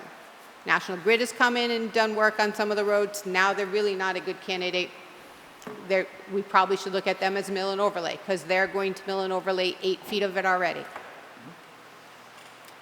You know, East Main Street, we just started, we're out to bid because we did in our plan, in our capital plan this year, a design to redesign the water line on East Main Street. East Main Street's on there. We don't want to spend money and then rip it up a year later. Worcester Street, we're looking at a potential water line design on Worcester Street because we have flow limiting pipe on Worcester Street. It's a 6-inch line. We know when we have to shut the line off on Mechanic Street, we can't fill our tank. Again, do we want to spend the money on Worcester Street? Part of Worcester Street also has a gas project going on that was included. So there's a lot of moving parts. When we suggested the list, they were suggested, it said right on top, these are subject to change because we were doing them back in December when we didn't know what was going to happen in June and July. So I am willing, and I actually do have a list of streets that we can do microsurfacing on if additional money is set aside. Under the existing contract, I do not have enough funds to do microsurfacing. So additional money would have to be set aside for that.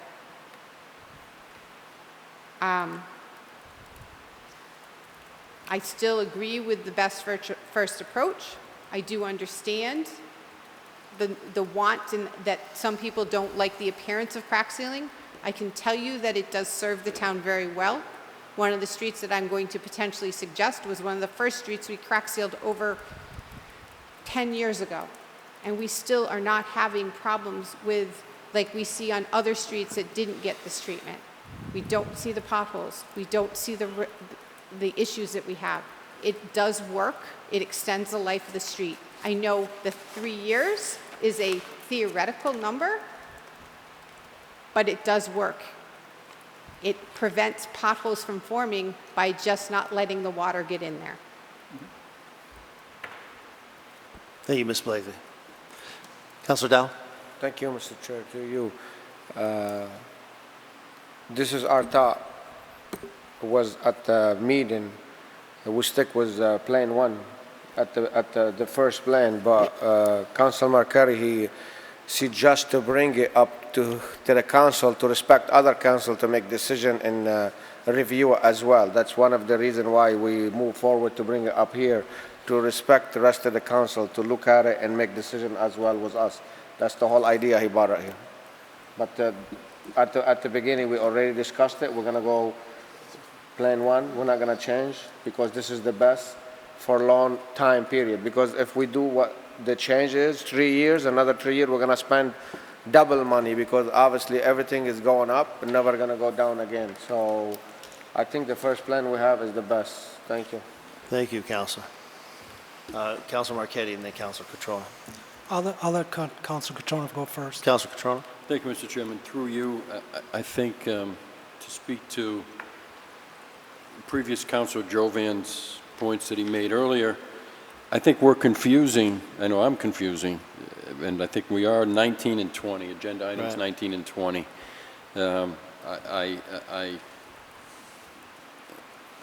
I happen to agree with Councilor Jovan's comments, and I think we're confusing the two. You know, whether we vote for option one or option two under the next agenda item, and that's separate from reconfirming something that we have voted on previously, I think, if I'm saying that correctly. So I'm getting confused myself right now because we're speaking about agenda item 20 under 19, and I think we need to either vote on 19 or take it, or just, and then move on to number 20. Thank you. Thank you, Councilor. I think they're so closely related because there's a change in the process or the what we're looking at, and the fact that this is something that's on our mind, is fresh on our mind. And so I think, you know, obviously we are on 19 as reconfirming that, and that's what we should stick by. But these two are so closely related just because of that, because there was a possible change in what we wanted. So, you know, again, I'll just reiterate, we're on 19, but I've given that time to go ahead and address some of the issues that we have on hand, because it's the next vote will be what we're moving forward with. Just try, if that even made any sense there, Councilor. So, Councilor Marquetti. Thank you, Mr. Chairman. Just to be clear here, I had put this on my agenda item before the DPW director came forward with her agenda. And we did talk about whether we wanted to go forward with this because she had placed her agenda item on here. But we decided, as Councilor Dow said, we decided to go forward, vote how we felt. We wanted the councilors to discuss this. As far as reconfirming what we wanted done, the reason I say that is because the town manager's pavement management plan, which we voted to approve, was based on the pavement management study. And the pavement management study showed different treatment guides. So we voted on this for the cracking seal, crack seal. If you have low to moderate cracking, okay, you use it on that. But if you start having high cracking, potholes, raveling and rutting, crack sealing is not to be used on that type of situation. And if that's what we approved, then that's what we approved. So I'm trying to say, I would like to reconfirm that this is what we approved. His plan based on this study. The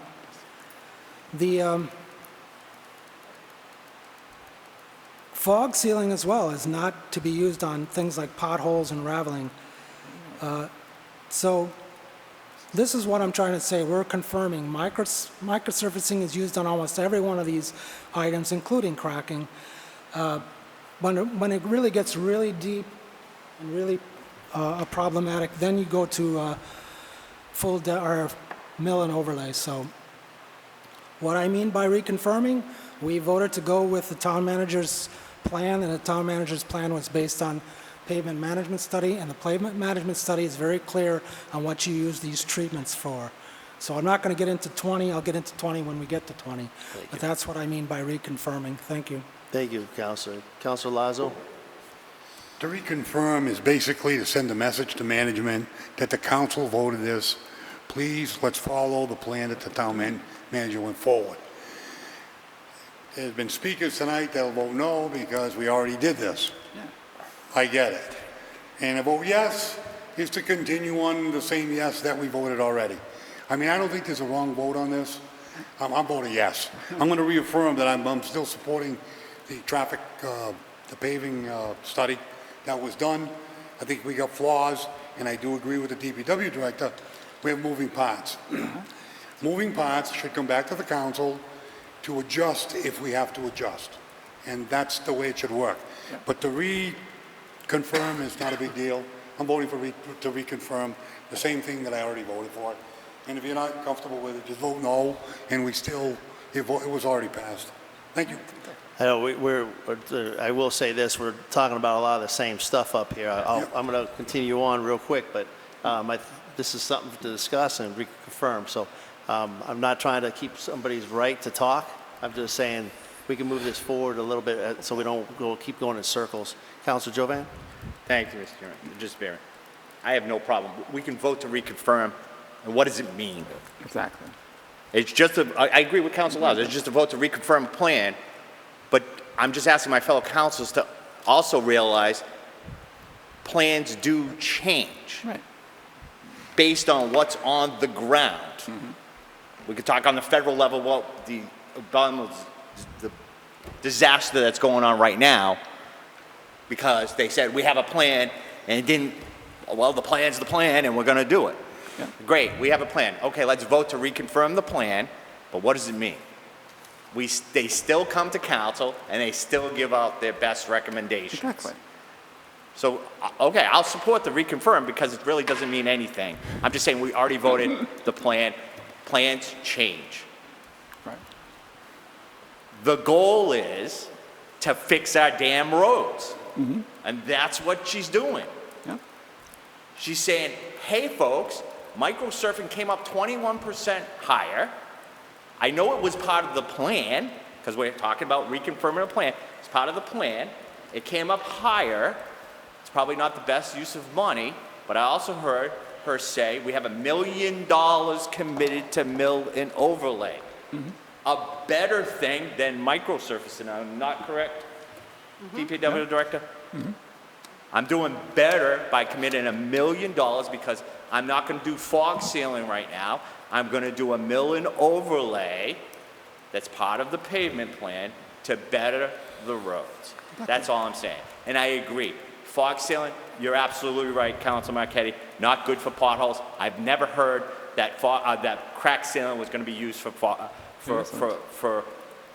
potholes. If they are, I would not agree with that. I agree with Councilor Marquetti. It's not worth it. Mill and overlay. I think I talked to the former town manager back in the day when when we were talking about a plan, that what I heard the town manager say earlier and the DPW director, piggyback these projects with the gas company. Yeah. A lot of our streets that they did half the road, we could have piggybacked and did the other mill and overlay, and think of all those streets that were done. for the plan. That would have changed the plan, because we could have said we had 10 streets on this plan this year. Boston Gas is doing this, we adjust. So let's just move on, vote to reconfirm if you want, and then take the next issue about crack sealing. Because I agree, if we can do more crack sealing on the better roads this year, on a quote that we already have, let's do it. But I would say, move the question. Second. Okay. I have no problem with that. All right, I think we've all discussed it quite a bit. I know I'm not supposed to say anything after that, but we will move the question. All those in favor of agenda number... Moving the I'm question. in favor of moving the question. Moving the question. Okay, vote to move on the question. Opposed? Counselor Dow opposed. 7-1. All right, so at this point in time... Main motion. Motion, all Main right. motion.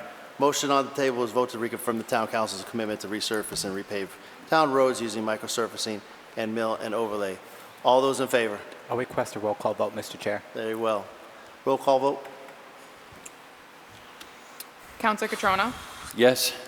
Counselor Dow, Yes. Counselor Jovan, No. Counselor Lazo, Yes. Counselor Marquetti, Yes. Counselor Ryan, No. Counselor Steves, No. Counselor Adams, No. and Counselor Catrona. I already I voted. think you already Oh, voted. sorry. 4 noes. 4 noes, and they were Counselor Jovan, Steves, Adams, and, Ryan. Ryan. oh, Counselor Ryan. Could I just have a clarification? That's actually, it. Yeah, we, Tie votes means it yeah. fails. What's that? That's all right, never mind. Okay, You said So you were that- going to vote yes. so the vote, it fails to go through. Thank you. All right. Agenda item number 20. This one's going to even be better. All right. Discuss authorizing one of the following options for the road improvement plan as presented by DPW and vote to approve council's selected option. Option number 1, vote to order up to 11,500 gallons of additional crack sealing in lieu of microsurfacing under the current contract value of $500,000 with, is it Indus? Or option 2, vote to order up to 11,500 gallons of crack sealing and order microsurfacing up to 28,000 square yards for additional fee of up to $167,160 at the contract rates for a total contract amount of up to $667,160 with Indus, and ratify a change order to the contract with Indus to increase the contract value by $167,160 to be funded from the project 64843, road paving, construction, and reconstruction. So, these are the options, but we're discussing this first, correct? Correct. Yes, thank you. Ms. Blakely. I do have a table of roads of potential microsurfacing that I could pass out for you for your consideration. If you could. Yes, please. Mr. Chairman, Yes. the DPW did vote 5-0 to send this up to council. However, I thought option 2, Thank you. it seems to be a misunderstanding because I thought we were voting option 2. Option 1 was to do more crack sealing in lieu of microsurfacing. Option 2 was to do more microsurfacing in lieu of crack sealing. And the way I'm reading this now, it's no different than number 1. We're still doing more crack sealing, And microservice. but we're also adding additional microsurfacing. And the reason I bring this up is because under what I thought we were voting on was to do less crack sealing and more microsurfacing, was that it was only going to cost an additional $30,000 because her original agenda item, she was going to take, I think, $130,000 from microsurfacing and put it into crack sealing, and then with this, $167,000 for microsurfacing would only be a difference of about $30,000. So that's what I thought we were voting on, to do more microsurfacing and less crack sealing. Can I add one thing here to Councilor Marquetti? When I was at the DPW meeting, option number 1 was the original agenda item. I know you guys had a big discussion on it. Right. And I thought we took away from that. I don't even know if there was an original vote because she had, Ms. Blakely had to come back with options for the town council. I thought the vote was more to let the town council make a decision, not so much Yeah, that's what I thought. original agenda item. I may be wrong on that one, but I'm hard of hearing. But that's what I thought.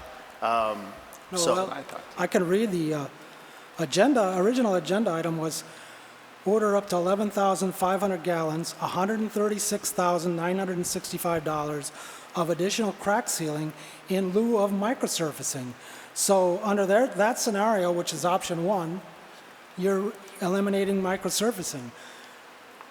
The DPW director added option two, which I was led to believe we were putting back in the microsurfacing and not ordering 11,500 more gallons of crack sealing, because as far as I can tell, you're just doing the same thing with added microsurface. Now, if that's what the councilors want to do, then that's up to them, but that's not what I voted for. I voted to do more microsurfacing and not more crack sealing. And I heard that actually option number two. But first, before we start, either town manager or Ms. Blakely to discuss this. Mr. Chair, Yes. question to clear it. When I say option one, that means was the plan already the council vote on it from the beginning, not to change. So I don't know where, everybody's confused right now. Yeah. When I say option one before, and I vote yes to keep the plan, the original plan from the beginning, not changing anything. So everybody's confused. I think it should be Well, I think Ms. Blakely is going to discuss this to explain what these options are. And I will say this, I don't think there was an actual vote made for any other. I thought it was Ms. Blakely would come back with a couple options for us, That's town what I thought council it make a was decision. too, yeah. So Ms. Blakely. That's what I thought it was too. So when we put the contract out, in the contract that you saw, there was a list of roads for crack sealing. Only about half of those roads have been done. So the original plan included a lot more roads that we have not crack sealed yet. That was in the plan. This 11,000 gallons, 11,500 gallons, would do that original plan. If you want to do microsurfacing on top of that, it's 167,000. Of course, there could be a third option that you don't do, and you use the money that we still have in the contract and add additional money, approximately 30,000. Either one of those requires a change order. I took away that we needed to provide the best options. I think your best option is either option one, and you stick to the best first approach, and you do all the roads you planned on crack sealing this year, and you crack seal with that money. It's your best bang for your buck. You do more roads, and yes, you don't microsurface. If you want to really microsurface, then I think you put your money up and you do the microsurfacing. So I would like to respond. I mean, I will yield to other councilors. Okay. So you say that you need 11,500 more gallons of crack seal to finish the job, but they bid on the job. They And- bid on a quantity, not the job, There with a was suggested list of roads. There was a quantity in the contract. When they hit that quantity volume, that's when they were ordered to stop. We do a work order system of a quantity. If they were instructed not to go over that quantity without additional approval. So the list that you provided me, if I could continue. Yeah, go ahead. So the list that you provided me last May was just a wish list, or is this the list that you gave them that you wanted these roads That is microsealed? the list that we gave them. Crack sealed. We So gave based them on this list, which is no different for option one tonight, with an additional 11,500 gallons, you're telling me that they came up short with crack sealing to finish the job. What do you mean they came up short? Well, We you're gave them asking an for more- estimated volume for the job. Councilors, I got it. We're having a discussion. When we bid out the job, we just estimate a quantity. It's an estimate. We don't know what the quantity is going to be. They actually measure, when they're doing the work, how many gallons they use. It's an estimate based on a square yardage, and the estimate was low. yes, we had more cracks in those roads than they sealed. That's still to our benefit. So, if you don't mind, I'll just... Yeah, go ahead, Counselor. I'll just finish up that, you know, okay, I guess I am kind of new. I've never heard of bidding on something as an estimate. So if somebody bids on something and they say, this is how much we will do the job for, and this is how much it's going to cost you, I always thought that that's what they would pay, and if they're short, then they have to pay for it, not the town. The other issue that I wanted to bring up was, I would rather see less fog sealing, to tell you the truth, because fog sealing, as far as I'm concerned, really does not help at all. Microsurfacing is much better than fog sealing, because, like I said, you will get 9 years. Even Mr. Desjardins said you'll get 9 years life extension with microsurfacing. And the last thing I just wanted to mention, that you say that mill and overlay you're spending $1 million on. I went back and looked at the motion that we voted on. It was not $1 million, so unless I'm missing something, I could have missed something. It was $694,456. So we're certainly within the $1.55 million that the town manager proposed to borrow. So let's do the microsurfacing, and let's extend the life of these roads, because the residents of Southbridge deserve better treatments for their roads. Thank you. Thank you, Counselor. I have a question. You know, this seems to be almost confusing, and probably should have been handled at a DPW subcommittee and brought up to the town council to go ahead and have a conversation with. But it may be wrong to Councilor Marchetti, and I think they've done a fine job trying to work on these roads and the pavements and all that, and they're pushing it. But when it comes up here, I believe that that's what the subcommittee is for. When we should have an agenda item that says, this is what we voted on, up or down, and now the town council can ask a few questions and we can move on. I will tell you this, I see this going around and around and around without a clear decision this evening. But that's my personal opinion. Is there any other discussion on this at all? Because there's no motion, really. Councilor Lazamis? It was the first thing. Heather, the reason why I'm leaning towards microsurfacing, and I know that it's more expensive, but when I look at the roads at Southbridge, and I know you want to do the crack sealing, and I get all the philosophy behind that, but because we've done very little road work in Southbridge for a while, some of the roads that need that 9-year microsurfacing, that's why when we voted it through, and I know it came through more expensive, so I think your intent was to shift the money from microsurfacing to crack sealing.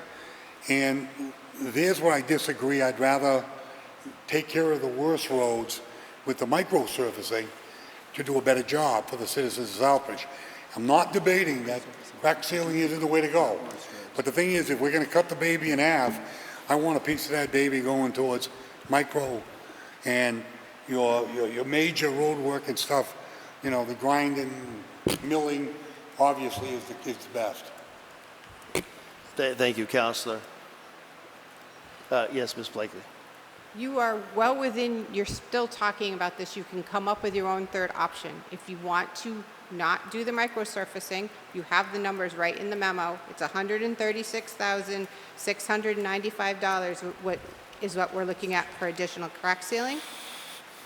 You can take the number for the microsurfacing and minus that off, and you can do that third option. I will. You have all the numbers in front of you. Thank you, Ms. Blakely. Councilor Ryan? Thank you, Mr. Chair. I'm favoring the original approach, which was voted by this council and supported by the manager, which was best roads first. Let's make sure they stay good so they don't become crap. I also know Heather is doing her job and doing it well. She's presenting us with options, and we're having really vigorous debate about it. So I just want to make clear that we're not going after Heather, because it seemed at times that we were. This isn't about Heather, this is about what we want. I say I support the judgment of the people on the ground who do this work every single day, who are doing this stuff every day, more so than us I don't have a background in microsurfacing, in fog sealing, or overmill and lay, and I just don't. That's not my background. That's not what I bring to the table. That's what Heather and her department brings to the table. And I'm going to trust their judgment, and whatever she supports, I think, is going to be the best way to get the best result for Southbridge, as she clearly has shown to do in other projects. So that's it. Thank you, Counselor. If council would like my recommendation, I recommend option 2. Thank you, Ms. Blakely. Counselor Dow. Thank you, Mr. Chair, through you. Heather, thank you for working hard to provide different idea, different way to try to get much as we can with the money we have.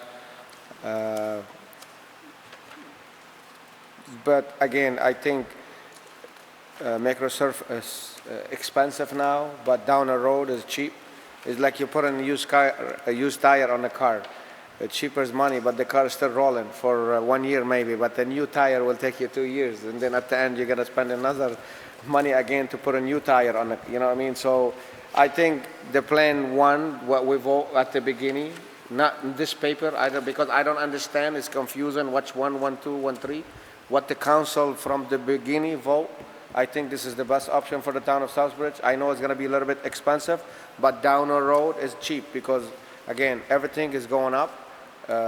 Material, labors, and everything. So if we're looking to save money now, we're going to end up paying 3 times down in 3 years. So if we pay a little bit more money in 9 years, we're going to see the difference in the money we're going to save in those projects. So I'm going to, after we're clear, because I can't understand what's 1 and 2 and 3 in this paper, I want to stick what the council already vote from long time ago. Option 2. Very well. Thank you, Counselor Dow. Counselor Catrona, then I'm going to call on the town manager. Thank you, Mr. Chairman. Through you, I was actually going to ask yourself for the town manager question. I'm not sure where to point this. The way that I see the motion tonight, we're going to vote to approve one of the council's selected options. So does that mean that we're going to read both options and vote 1 or 2 when you're called on? Do you vote on option 1 or 2, or are they going to be read separately and voted up or down? I'm confused. Personally, I respect the DPW Director Blakely's opinion. I will certainly be supporting option number 2 this evening, but I'm confused on how we're going to be voting on it. Thank you, Counselor. Yeah, don't worry, that's rolling through my brain right now. I will call on Counselor Jovan. So, the original agenda item was to discuss options, then it would be up to an individual council to make a motion to submit that option, if that's so choose. And then that would be what we voted on, and then any amendments. So I'd like to make a motion. I do want to listen to the town manager you can just for talk 1 after second, him. please, All right, Counselor. that's fine. Thank you, though. I appreciate it. Mr. Town Manager. Thank you, Mr. Chairman, members of the council. All I want to weigh in on this is that, you know, the charge given to us last year was to take this pavement management study that was done in the past and implement it. And not knowing an awful lot about pavement, you know, I've seen it implemented in other towns. What we went out, I read through the MMA about someone who won awards for being an expert in pavement management. And the one person who won the national award was from Massachusetts, Lexington, Massachusetts. And we met virtually with that individual 2 times. And that individual kept reiterating that best first is the way to go to get the biggest bang on your buck. I've been sitting here trying to find a good analogy for homeowners, how to do it, but you know, maybe the simpler one is when I go grocery shopping, I shop by unit price. I want to get the best deal. And it appears by doing this, using the crack sealing, it's not glamorous. I know people say it doesn't look like we're getting much. It's the least expensive form of doing the routine maintenance to take those best roads and preserve them. I understand that, you know, as a taxpayer, you want to see some of those less desirable roads fixed first. But in the long run, what we were trying to achieve was to get the best return on your investment, the best deal. I don't have an opinion on either of those 2 options. I would defer to Ms. Blakely's opinion because she's the boots on the ground with regard to that. But at the end of the day, what we're still trying to do is achieve what this council, this body had asked us, is to take that plan that was out there and then, the study, and then implement it. So I would still stand by the best first. Thank you. Thank you, Mr. Town Manager. I do have a question before we move on to another counselor, to Ms. Blakely. Is there a time frame that we have to get this voted on?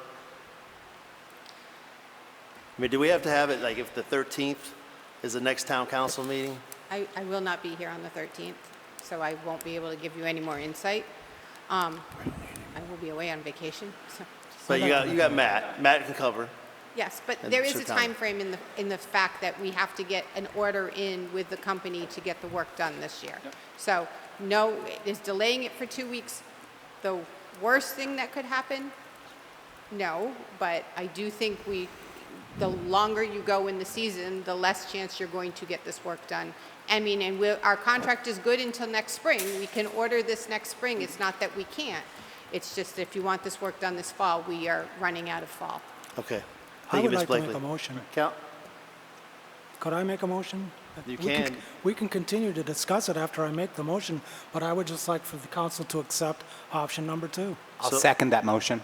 Very well. The option number 2 is to vote to order up to 11,500 gallons of cracked ceiling and order microsurfacing up to 28,000 square yards for an additional fee of up to $167,160 at the contract rates for a total contract amount of $667,160 with Indus, and ratify a change order to the contract with Indus to increase the contract value by $167,160 to be funded from Project 64843, roadway paving, construction, and reconstruction.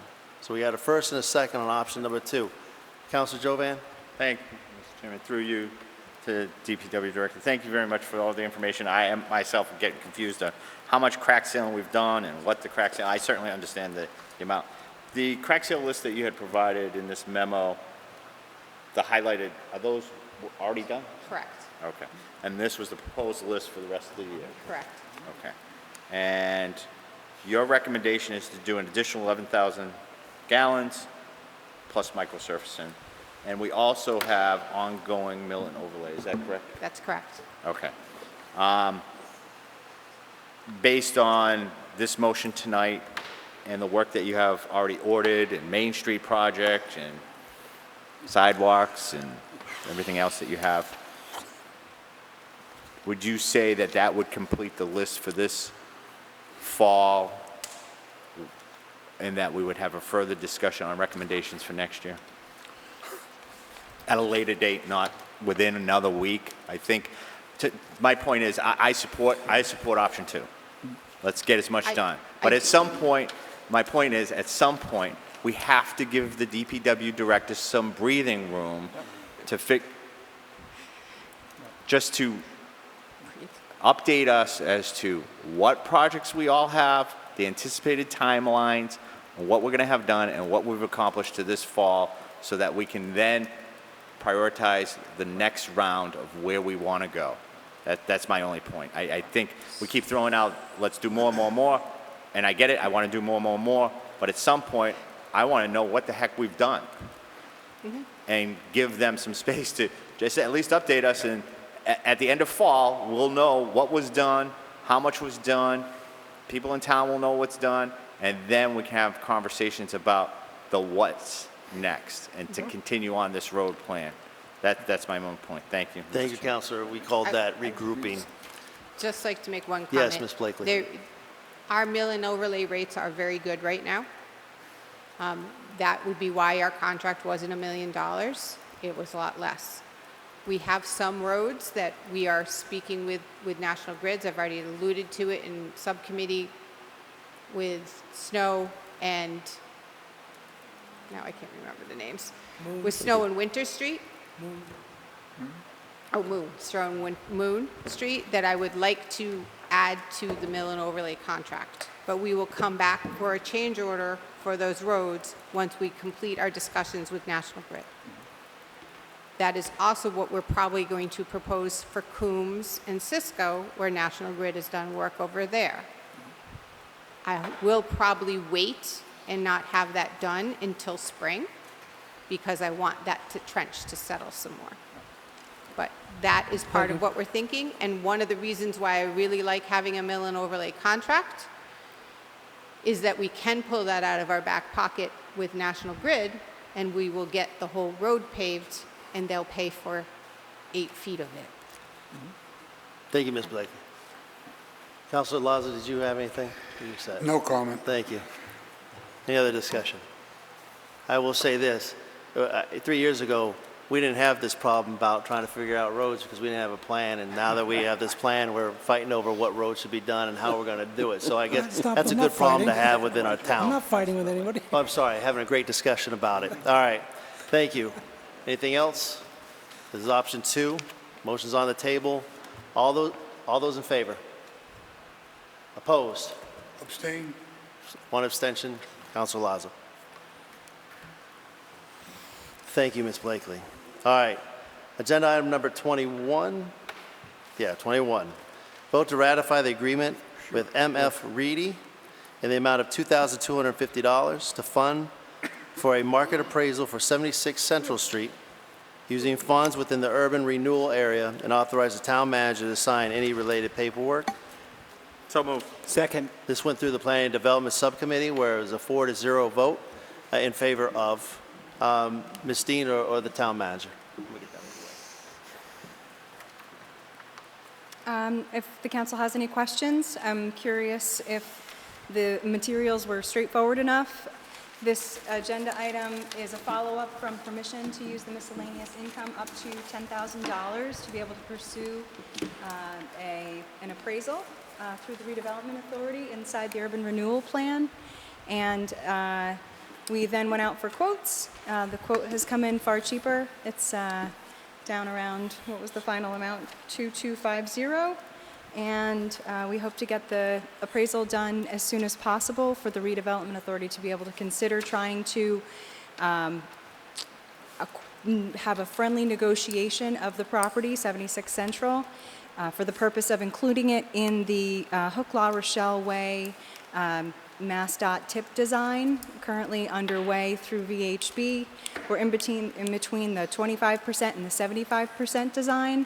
And the purpose is for a pocket park to be able to address any potential right-of-way issues that exist and position us for a future potential rail trail. It would complement the current design. Questions that came up during subcommittee were, where is the 25% design? And so I followed up with a link to the website. It's on the town website, and so I sent a link.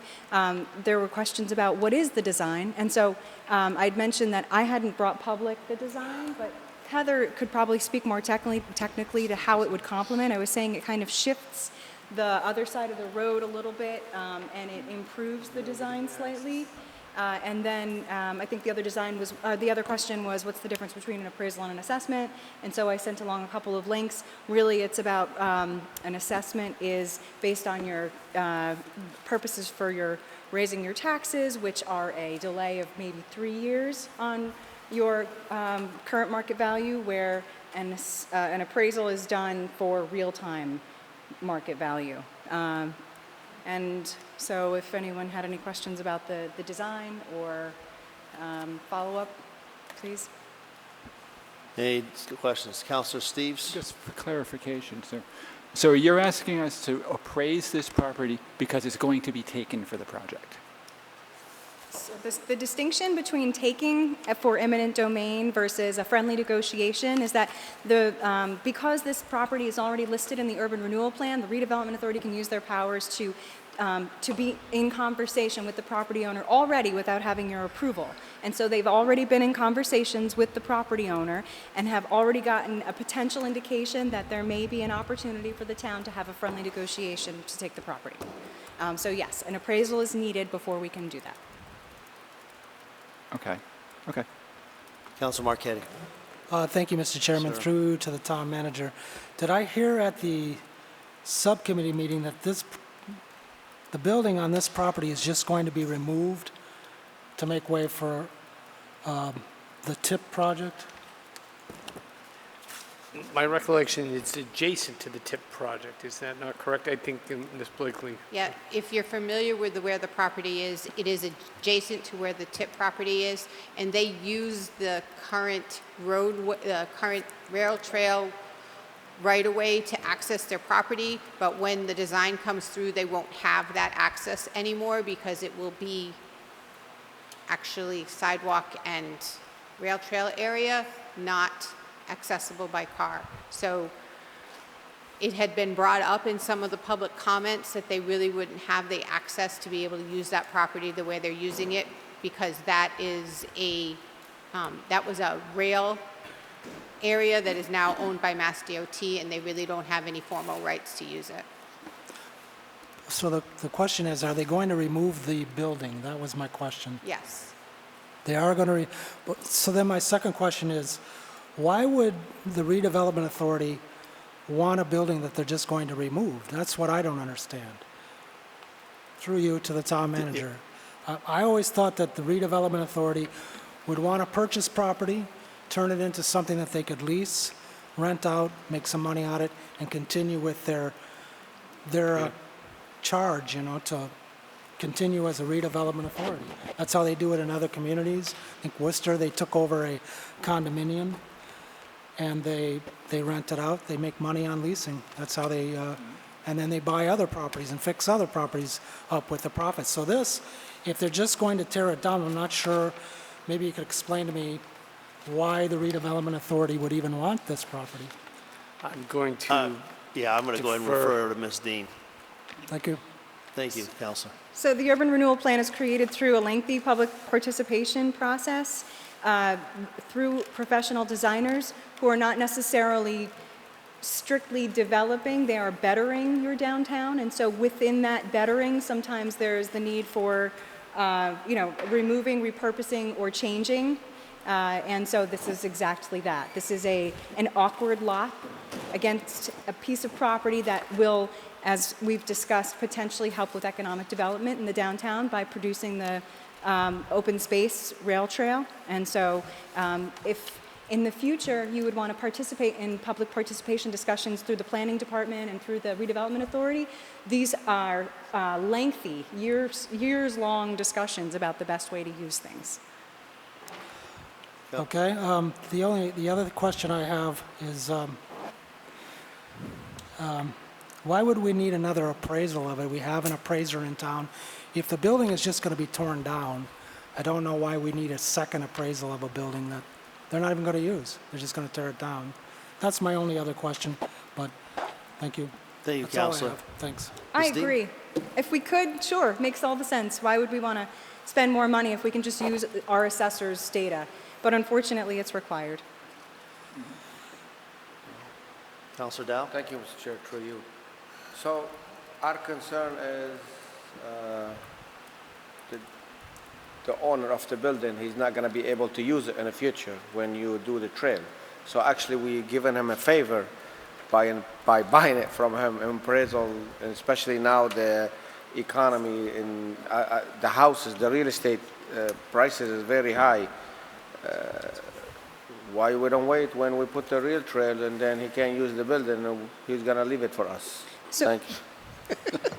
Yeah, go ahead, So Ms. I Dean. just want to point out, this is just sort of a confluence of events. The more information we have as staff to be able to know when, again, like I think I talked about this before, when to strike, right? When to know when to move a plan forward or to take advantage of a situation. And so this was one of those. They were coming up on that 25% design. The redevelopment authority was starting to get more sophisticated about what they can do and can't do. The questions started to come up. What exists right now that we can do that can build on, for instance, the TIP project? And so there were a couple of properties actually that were reviewed, and this was one of those that we thought this is a great chance for the town to be proactive about making sure this all falls into place the way we were intending on it through the planning documents. Can I continue, Mr. Go ahead, Counselor Thank you. Dow.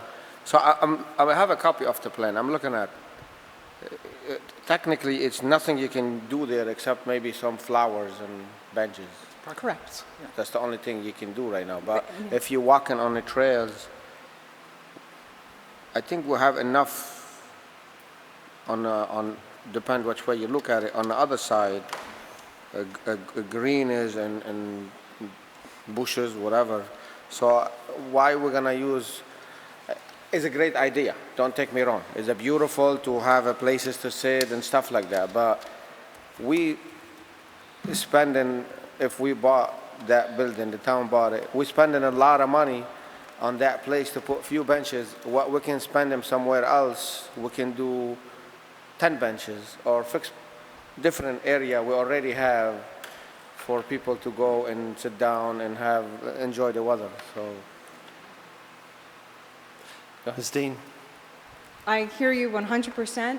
I think if we could all just keep in mind, it's hard to envision how these designs come to fruition. Yeah. We have to trust that the designers that we're working with, you know, again, decades ago, right? They have well-intended visions for us, and that we have to trust that, and we have to try to follow through with that. And then also keeping in mind that we are dressing up more technical issues, right? So the technical issue being this right-of-way, we need to somehow solve that problem, and we can do so by complementing our rail trail with this lovely pocket park. Otherwise, if we would just take away the right-of-way for this building owner and then they were to have to sell, we probably wouldn't be able to find any desirable sellers. The property would sit blighted. We'd probably continue to have to argue about whether or not we'd want to demolish a building that we took through, you know, whatever. So, yeah, I mean, you can see where these options become either like reactive or proactive. Let's, you know, try to take advantage of the opportunity that we have. That's, I guess, maybe the philosophy. Yeah, go ahead, Councilor Dow. I think it's a beautiful building. If you really do the trail there for ice cream and hot dog when you walk in, you don't need, maybe, yeah, you know, sure. because we're taking a lot of spaces. I mean, we want a beautiful downtown, and you know, I don't know if I should say that. And we only have few stores, and we're not looking to keep any more stores in a downtown. Like either if it's a small building, it can be used stores, it can be used, like I say, ice cream, a little snack. When people walk in, they want to grab something. I don't like to see a building in the downtown going down if it's not necessary. Thank you. Thank you. I will, just to step in real quick, it was, you know, I agree there, but this has been 4 years coming, and they've had a lot of meetings with this individual, with the TIP project that came through, and they've had plenty of meetings to discuss what they wanted to do with it, so I appreciate their attempt to beautify the area over there with the pocket park. Councilor Catrona. Thank you, Mr. Chair. Through you, I certainly, Ms. Dean Pegg said quite a bit of what I was going to say. I think we should strike now. Let's do it now before the price of this property goes up, before the owner of this property sells to someone else. I think we should strike now. Thank you.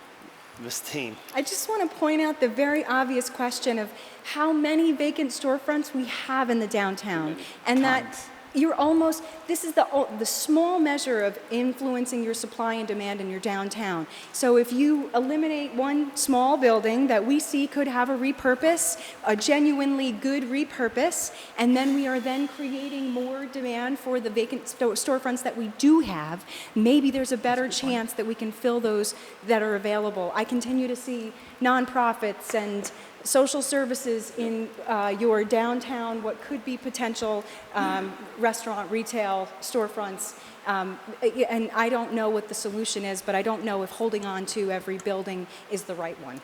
Thank you, Ms. Dean. Councilor Lazo. Quick second, I'm voting for this because of your vision and your emotion and your passion for this project. That's why I'm voting for it. Thank you, Councilor Lazo, for the kind words. All right. Councilor Steves. Yeah, I just want a quick clarification, because for the people out there who are listening, they probably have no idea what property we're talking about.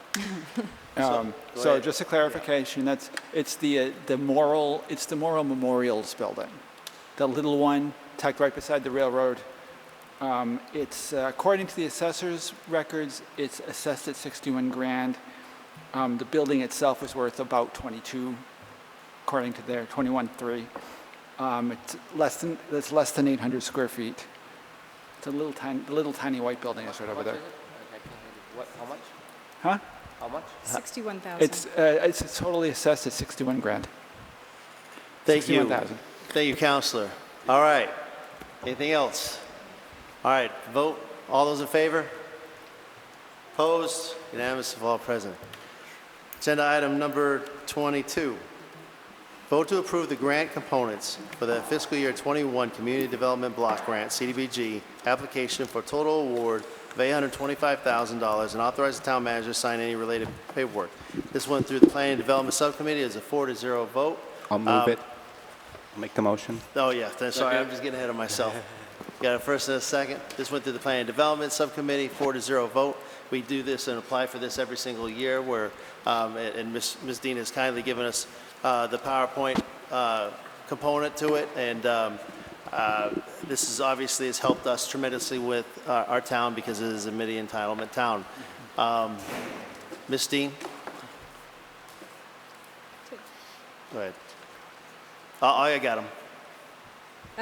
So I have a PowerPoint here. It's up to the council whether you want to take time out of your night to look through it. It's the same PowerPoint that you have. I also have some extras for anybody in the audience who might want one. I'll leave them over on this chair. The CDBG mini entitlement grant, we are one of 11 towns that's eligible based on our population demographics. We have 59.19% low and moderate income residents in our town, making us eligible for approximately $825,000 per year. And we have to, by statute, prove that we are benefiting low and moderate income residents or improving slum and blight. And so I've tried very hard for advocating for work in the Crane to Maine target area, which we created in the 2019 fiscal year to try and focus code enforcement there, where we have the highest low and moderate income resident population at 87.17%. And so code enforcement's been there. Now this year we're doing infrastructure there. You voted on 3 potential infrastructure projects in the Crane to Maine target area. It was either Hamilton, Cross Street, or River Crane, and it was decided on River Crane. This is a long time coming. We started public hearings for this grant back in November 2020. That was a well-attended public hearing. There were 13 people there, most of which were our public officials. We had another public hearing in January. I posted it in Spanish throughout the Crane to Maine target area. I posted it on the cable channel. I tried to get the word out as much as possible, and I did not have very good attendance, unfortunately. And so my goal is to really try to figure out how to reach the communities that we are impacting with this money. So I will continue to try to improve my job there. I also want to improve my job with the environmental review. I got some feedback from Maureen Doyle, for instance, about how she wished that they'd had a longer, more time to review their materials for the environmental review. That doesn't have to be officially approved until we actually go to release the funds once we're awarded. And so I don't ever want anybody to feel rushed through that process. And so in the future, I'll maybe make some suggestions of how you can take more time to review those materials. And then, let's see, I guess, oh, and then your last hearing was just in August, and the only attendee was Councilor Marchetti. Thank you for being there. So would you all like to see the slides, or should we skip them? Well, it looks like, does anybody want to see the rest of the slides? Councilor Steves. Yeah, the one question that I had is that I know the way we broke down the money and for this proposal was kind of decided several months ago. But one of the issues that jumped out at me when I was looking at it was that the line for administration includes 30% of the economic development director's salary. We just voted to make that job no longer exist. So I was thinking it would make sense to take that and move it to infrastructure, since that's the biggest bang for the buck that we're doing for this project. So, Go ahead, Ms. Dean. Any thoughts on that? No, that's a good question to bring up. Yeah, that's a great point, but because it did come up at the 11th hour, Yeah, what I would ask is that the council let it stand as is, go into the application with those numbers, and then what we can do, because administration is, it's all positions, we can use that money between the different positions, and then if there's money left, as we have in the past, we move it to the infrastructure project. And because we know the budget is, I think it's now at 1.3 for the river crane, and we are 480,000 of it, then there'll be plenty of room for us to be able to try to, we could potentially try to help fund if we had remaining money. Okay, and I'm wondering that this is CDBG is federal, right? It's federal funds. Federal, okay. They're not going to have a problem with that? We are The fact that allowed, we're applying for a funding for a job that doesn't exist? ask the question That again? we've got money in there specifically designated for a job that we just voted out of existence at the last meeting. Because I'm going to have to indicate in the narrative that vote was just taken, but I'm leaving the budget as is because, again, it's 11th hour. Okay. Yeah, it feels too close to the grant. My grant's due next Friday, and so it just feels too close to try and start messing with the budgets. 'Cause I was just thinking, I mean, it specifically stated that money would be $46,477.37. So if we just took that money and threw it into the infrastructure, then we just cut it from one and move it to the other. Yeah, so I've already submitted my budget numbers to DHCD for approval. I just feel like it's very late to be making a change. It would be one thing if it would be making the change between our administration line, but then to move it over to infrastructure just makes me uncomfortable. Forgive me for being a little uptight. Because I don't want us to lose the grant by any means, obviously. Okay. Very well. Councilor Jovan? Thank you, Mr. Chairman, through you. Thank you for all the information. I just ask that next time we have Ms. Dean at the beginning of the agenda, because she seems to always be at the end of the agenda and has to sit through these lengthy meetings. And the only other comment that I have is thank you for the good discussions that we had at subcommittee relative to this, and to the willingness to listen to council's input for next year's grant. Specifically when we talked a lot about McMahon Field and prioritizing some of the other fields and recreation areas that Council Marquetti had brought up. So I look forward to next year's round as we develop those grants and a program with recreation. But thank you for listening and always being detailed with all the information that you provide. Thank you. Before I go to Ms. Dean real quick, thank you. I will talk to the man and try to see if we can work out a deal to move the plan development items a little bit further to the top of the agenda. All I know is that as chair, I would rotate department head so that not all the same department head was at the end. It's all your fault. Yeah, it's his fault. Mr. Chairman. So I don't recall that, Counselor, but go ahead, Ms. Dean.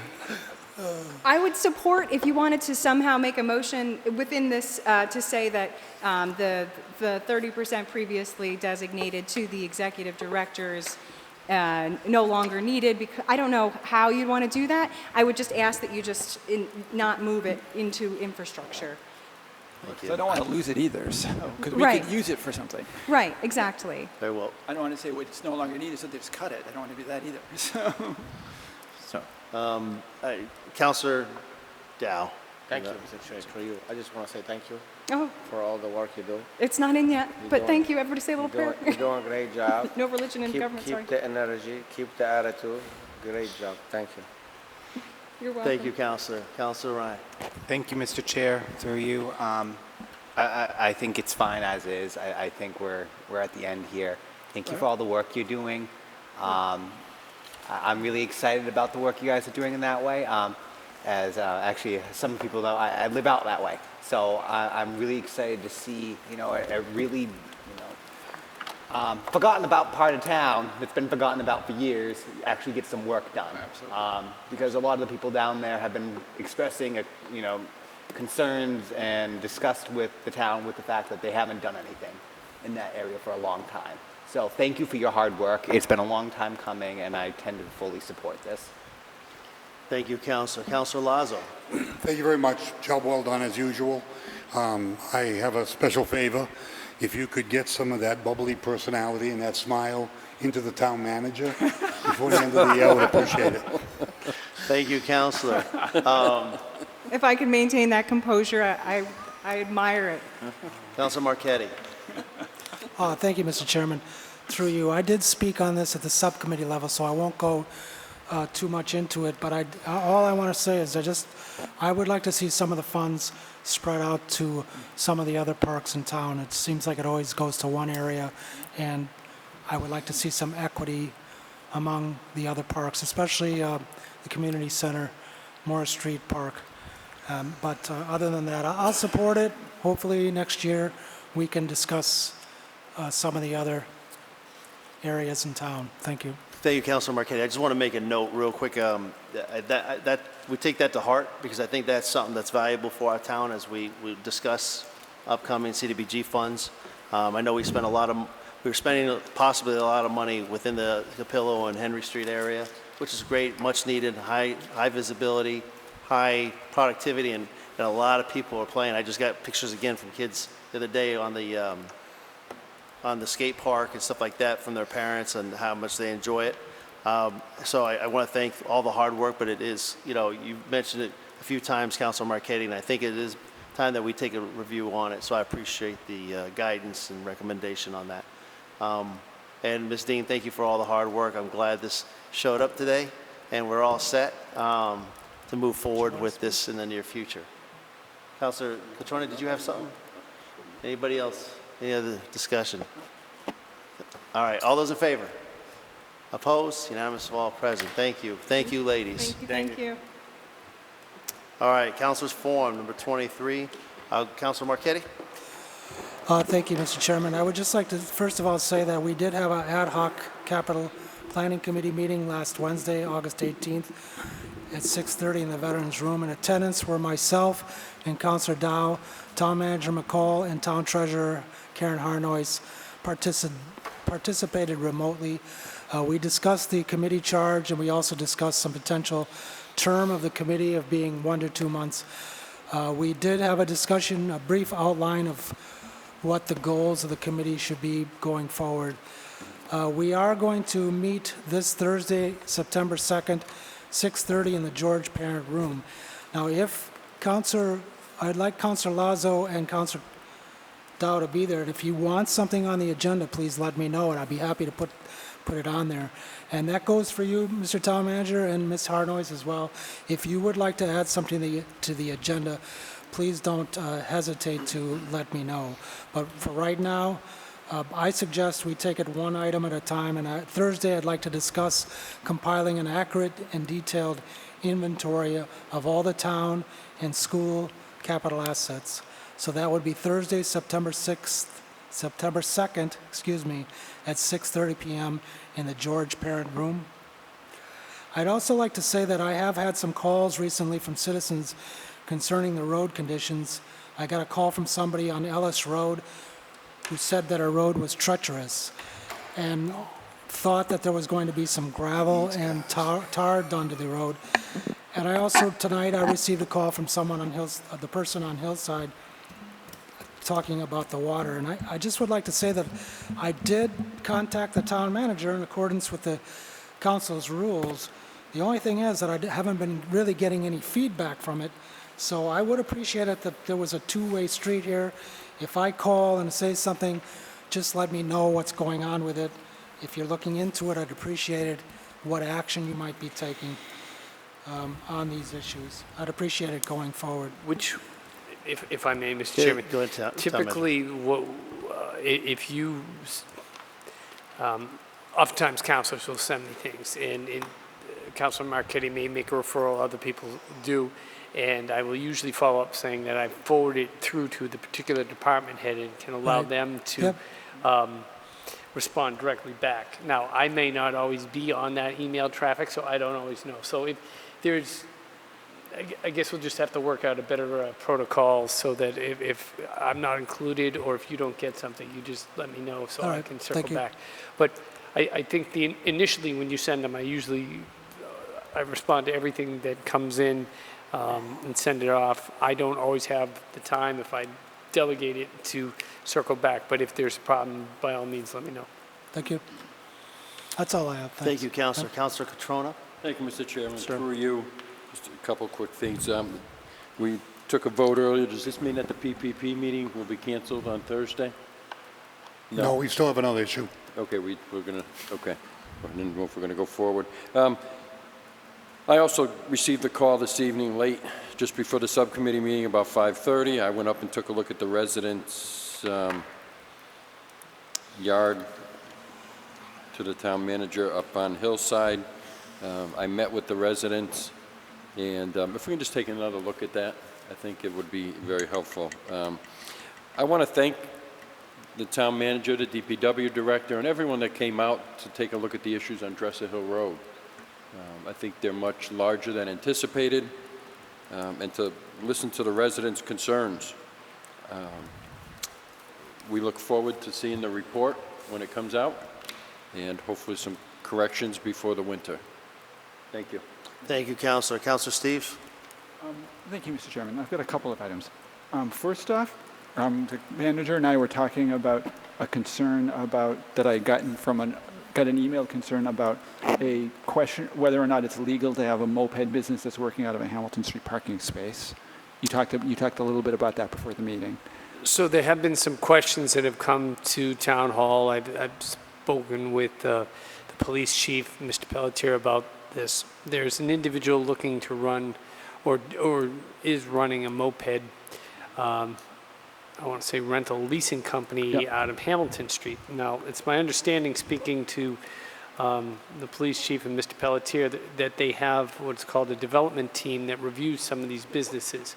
And it was their understanding that, or they approved, as it was relayed to me, that he could is there's a parking space designated, a private space, maybe the only one in the back lot that is adjacent to Central Street, where he could be parking the scooters. What is coming to our attention is he's parking some of them on Hamilton Street at certain times. And so we've tried to send people out, police inspections, and they appear to be gone. But I did find that photo that I showed to you. We'll go back. Chief Woodson said he would go back and look at, give it a second look and keep an eye on it. Okay. So they should not be parking on Hamilton Street at the side of the road, essentially in the parallel parking spots.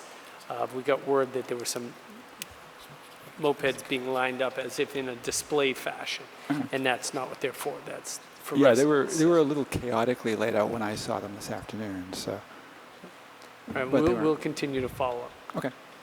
Another item that I had was that I noticed when we were having the discussion earlier about the Cultural Council, there's not even a Cultural Council listing on the town's website. They're not listed in the town's boards and commissions. So I didn't hear all that. I heard not listed on the website. Earlier, when we were talking about the Cultural Council, a Cultural Commission, that they're not listed on the town's board, among the town's boards and commissions on the website. Okay. I may have to I still didn't hear that. So I'm not sure if you're saying that there's no link to the Cultural Council or the members. They're not there. Yes. Yeah. So it's coincidental because we're, as you may recall, when we got CARES money, CARES money to revamp our website. And Civic Plus is the company that currently manages our website, and we're looking to upgrade it to something that will allow us to do more direct automated communications to social media and for COVID purposes. They're going through and they're converting links, and they're finding a lot of dead links. Yeah. And actually, they just published a spreadsheet to us of links that you click and it doesn't go anywhere. So Mr. Knoyer, who's our IT manager, just published that list to all the department heads to ask them to evaluate all these links, where they go and where they should be going. But I will make note of that. The Cultural Council link is not working. It doesn't exist. It's not that it's not working, it doesn't exist. Yeah, it's not there, Mr. Town Manager, at all. Okay, thank you. And the third thing that I had is that, if people can see this for a second. Okay. The Opakam Land Trust is offering 1,000 trees to Southbridge residents. The project kind of started earlier this year with some organizing meetings, but right now, going into the fall and this coming spring, I think the plan is to start planting some of these trees. So if you're interested in getting a tree, contact Opakam.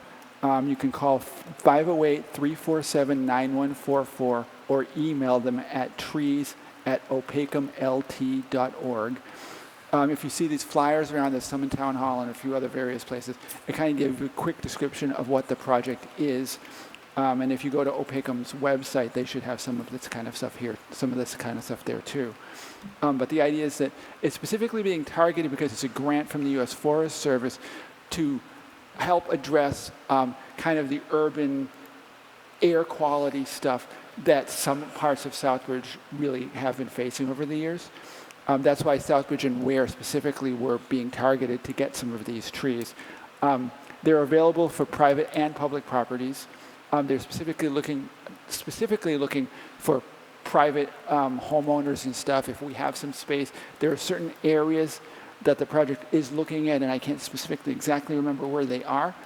But I know that there's a plan to go around at some point in the near future and take a look at what properties are available, where they can be best planted, and that kind of stuff. And there's a variety of different kinds of trees available, and they're free. So, again, if you're interested, it's 508-347-9144. And that's all I have at the moment. Thank you, Councilor. Councilor Ryan. Thank you, Mr. Chair. Through you, I only have one thing, and that is just to let everybody know, I forgot to mention it earlier, we do have a general government subcommittee meeting planned for the 8th of September at 6 p.m. right in the Veterans Room. We're going to be discussing a number of things. The Mullins Rule is going to be coming up. That's a request of both Councilor Steves and Councilor Marchetti. Councilor Steves also requested a discussion on a ban on solar arrays in town. And then we're also going to be discussing, at my request, the process around reappointments and appointments to boards and committees.